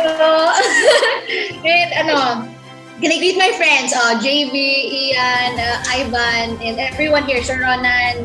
Ma'am Nikki, thank you po for everything. To the judges, thank you po, and that you think na viable naman yung project naman. Thank you po for everyone here.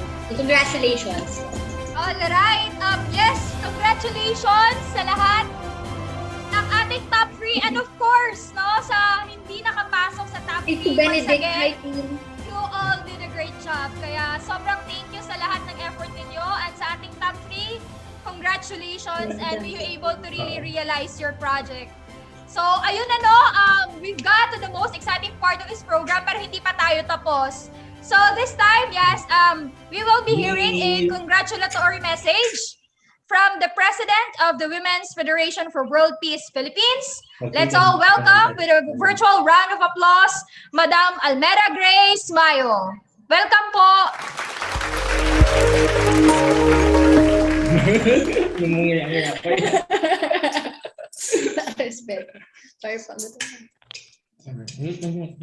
Wow.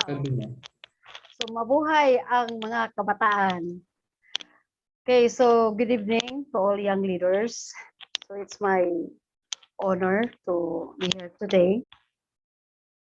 Our Mother Earth is facing danger like the other with the worsening of climate change, the emission of green gases, and countless pollutants destroying our precious land, water, and air.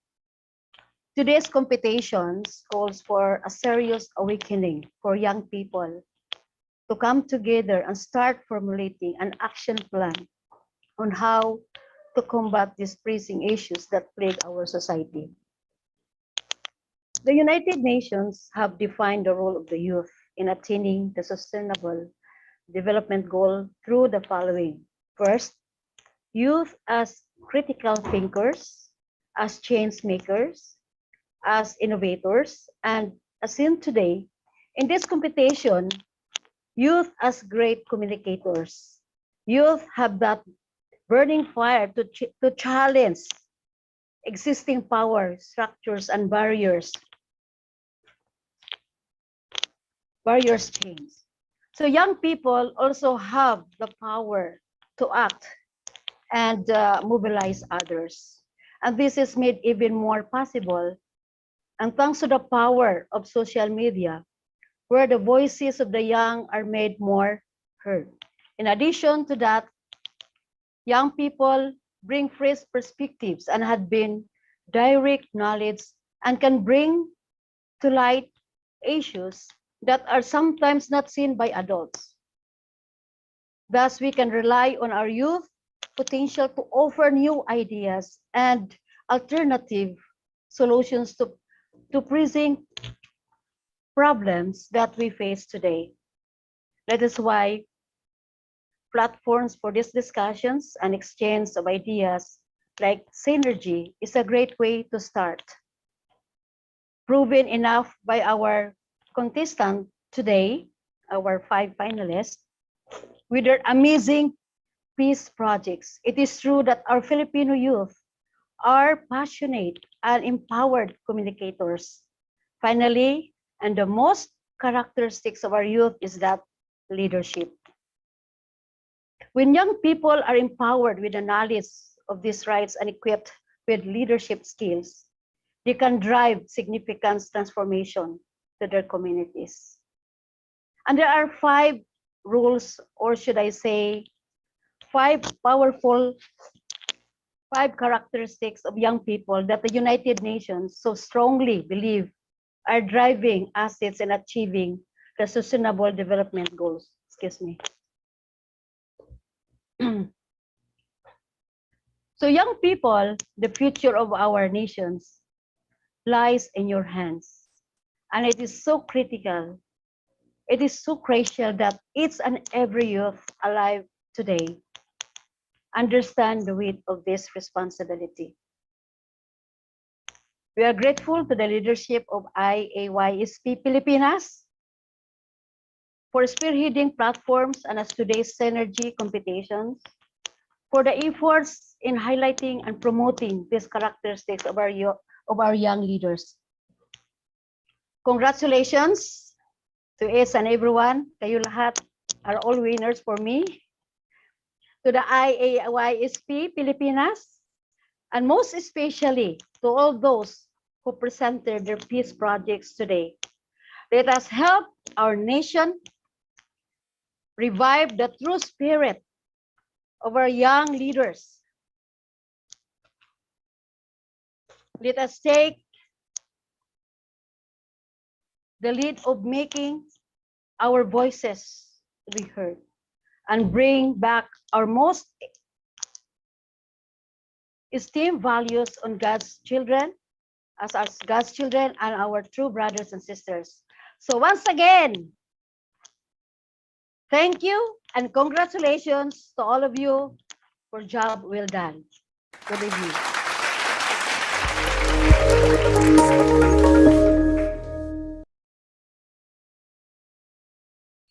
Ayun, thank you very much, Madam Almera Grace Mayo, for that congratulatory message.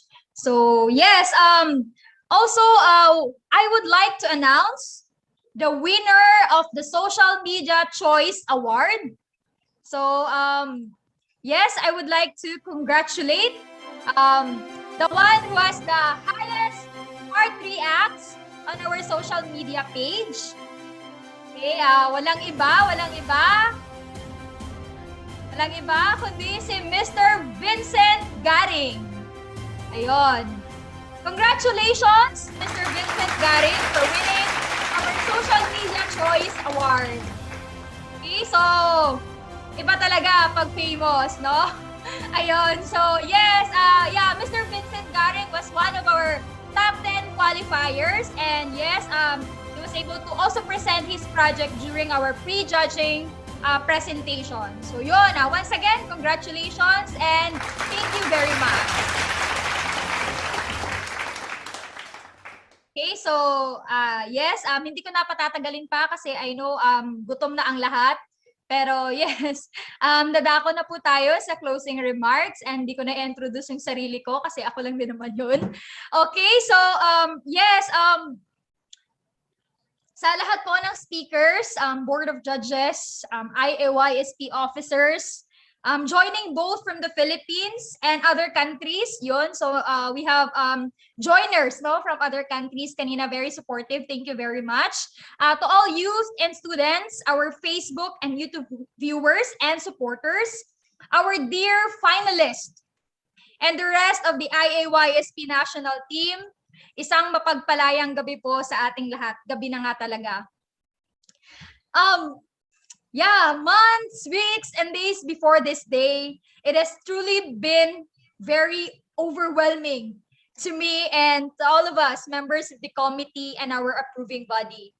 I can't remember how many meetings were held when we are still preparing, knowing the limited movement we have due to our distance and the current circumstance that we are in. Today is actually a very special day, no? Hindi lang sa IAYSP, kundi sa buong mundo.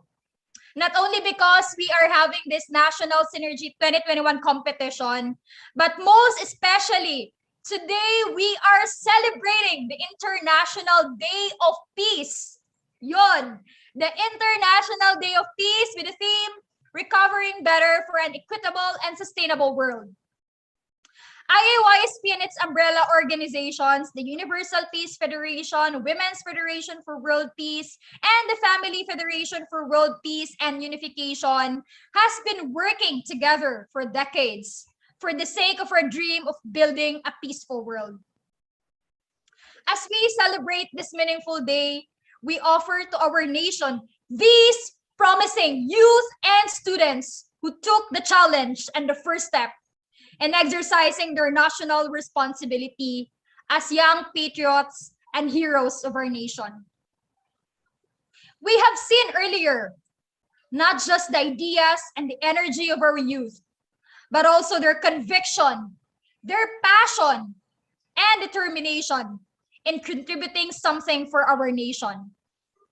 May it be big or small, I believe that with pure hearts and intention, that's what will matter the most.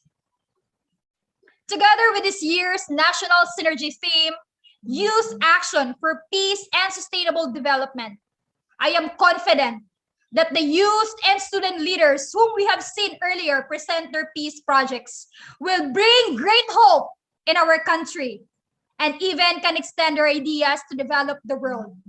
And I think that's one way to achieve sustainable peace.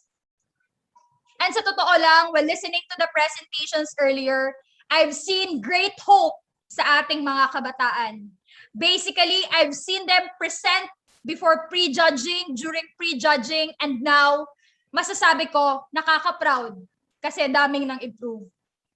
Nakikita ko talaga yung investment sa ideas and concepts. And even most importantly, dun sa mga nagsimula na talaga to realize their project, yun, nakaka-proud.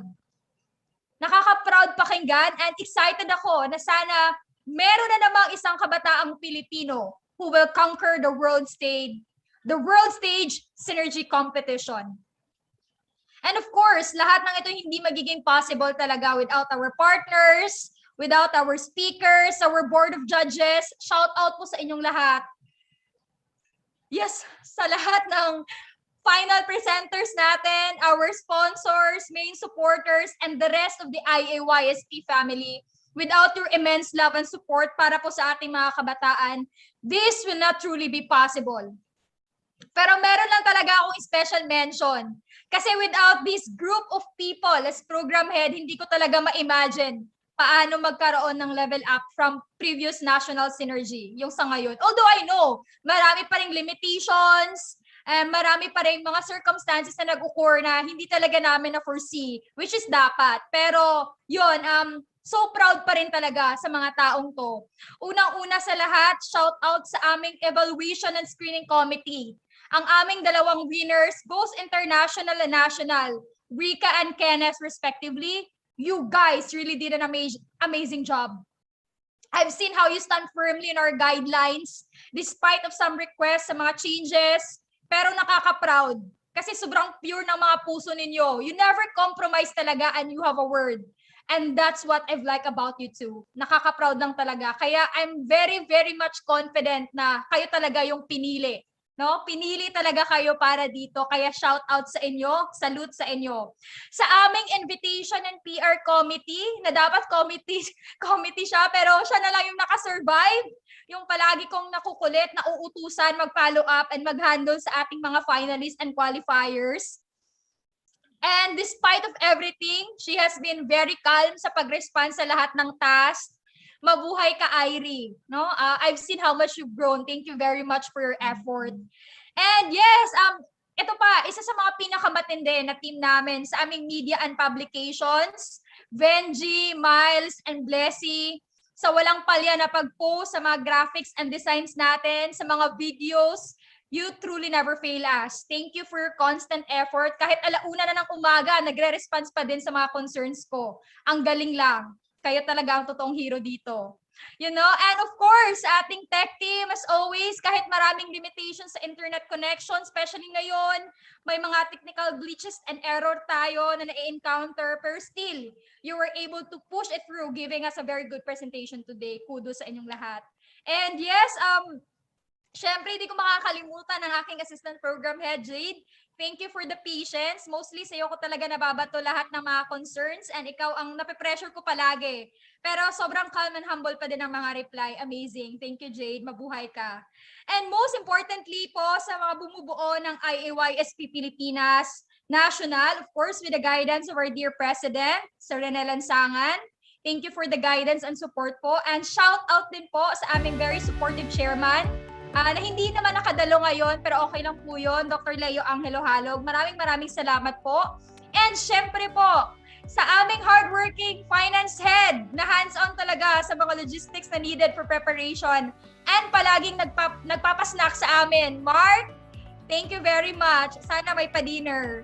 So, yes, and nga naman, syempre sa ating napakapalaban na MC, Ms. Dahara May Arucan, na nirecruit ko pa sa ibang recruiters. Charot.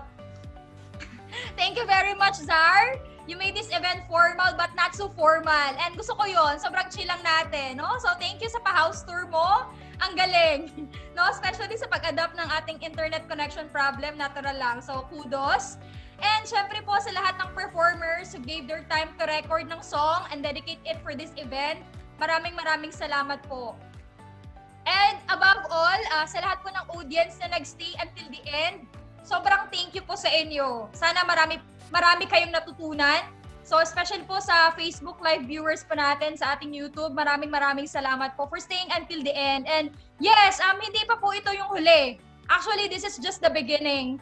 And yes, we are looking forward po talaga that hopefully we could truly realize your projects and also we could be able to give hope no sa ating community, lalong-lalo na po in this time of pandemic. So I always believe that the youth is truly our hope and we truly have a hope sa ating mga kabataan.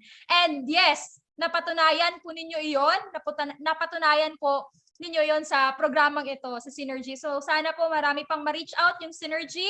And yes, we also hope that we could improve more sa next pa po nating mga competition. So maraming salamat po sa suporta ninyo, tiwala, and sa inyong pagmamahal. Yun nga, sinabi kanina no na love talaga yung root cause ng lahat. Kaya kung wala tayong pagmamahal sa ating bayan, sa ating mga komunidad at sa ating mga kapwa kabataan, then basically we will not be here. And yes, love is the foundation that we could be able to achieve peace. So, yun lang po. Maraming salamat po at sa muli isang mapagpalayang gabi po sa ating lahat.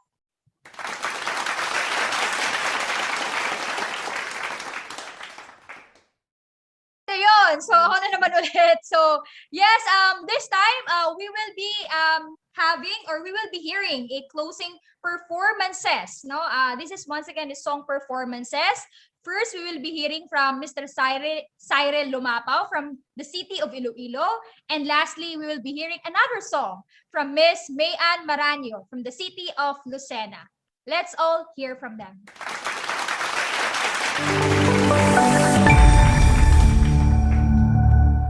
This program is brought to you by Genesis.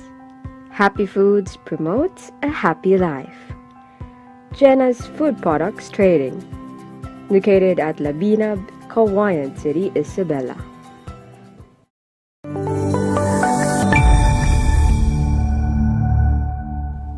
This program is brought to you by JCP, General Merchandise. We handle everything with heart. Located at Kawayan City, Isabela.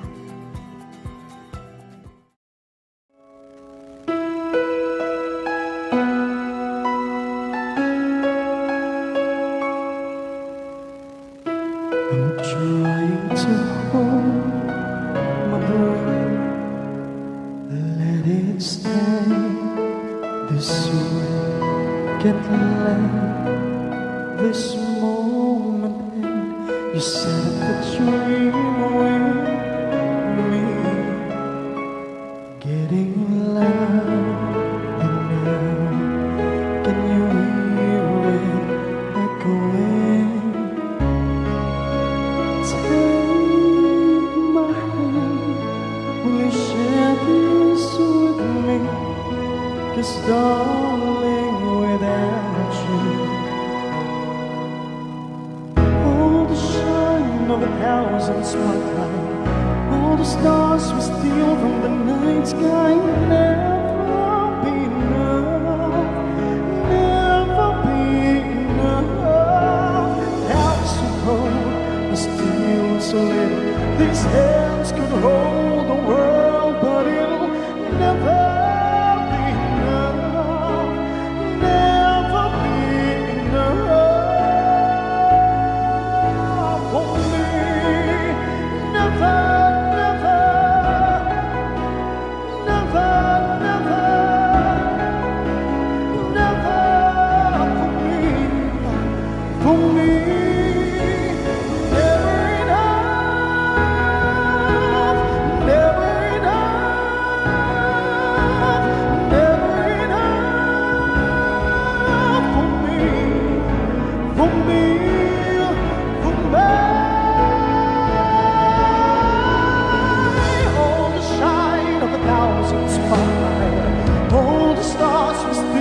The night sky will never be enough, will never be enough. Now so cold, I'm still so little. These hands could hold the world, but it will never be enough.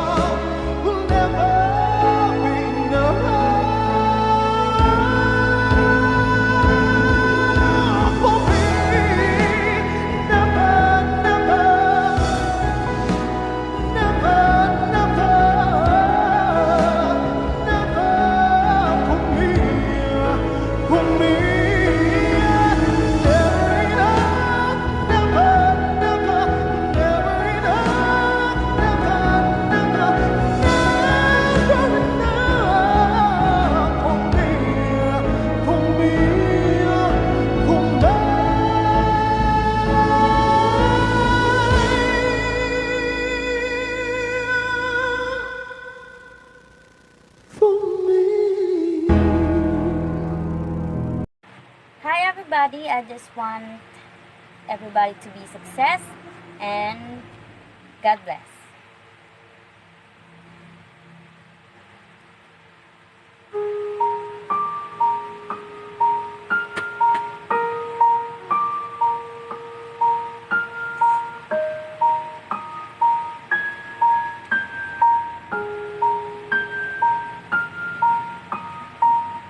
When tomorrow comes, I'll be on my own, feeling frightened of the things that I don't know.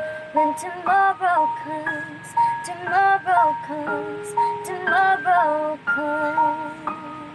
And though the road is long, I look up to the sky, and in the dark I found a stop and I won't fly. And I sing along, and I sing along.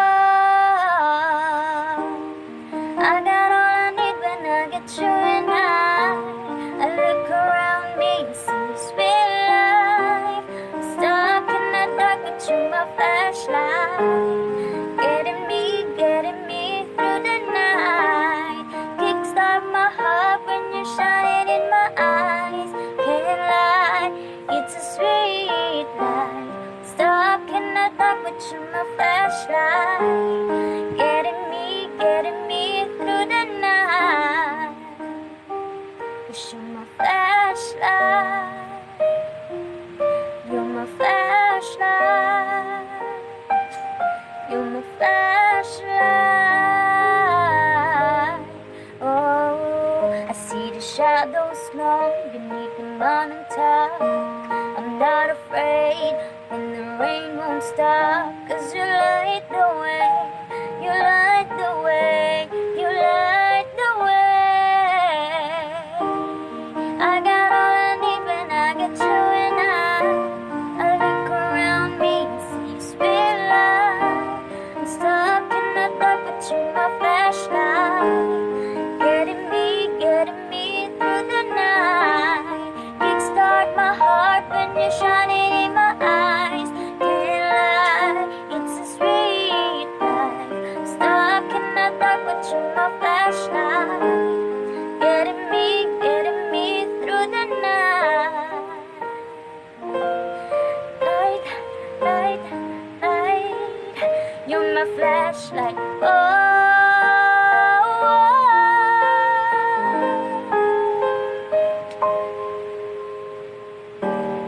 I got all I need when I get you and I look around me and see sweet life. Stuck in the dark with you, my flashlight, getting me through the night. Kickstart my heart when you're shining in my eyes. Can't lie, it's a sweet life. Stuck in the dark with you, my flashlight, getting me through the night. Cause you're my flashlight, cause you're my flashlight, you're my flashlight.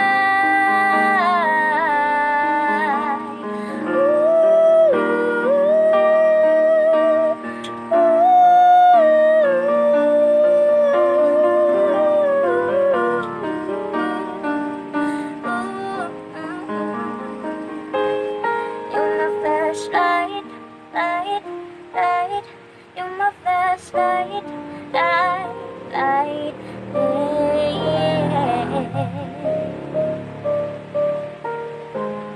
You're my flashlight.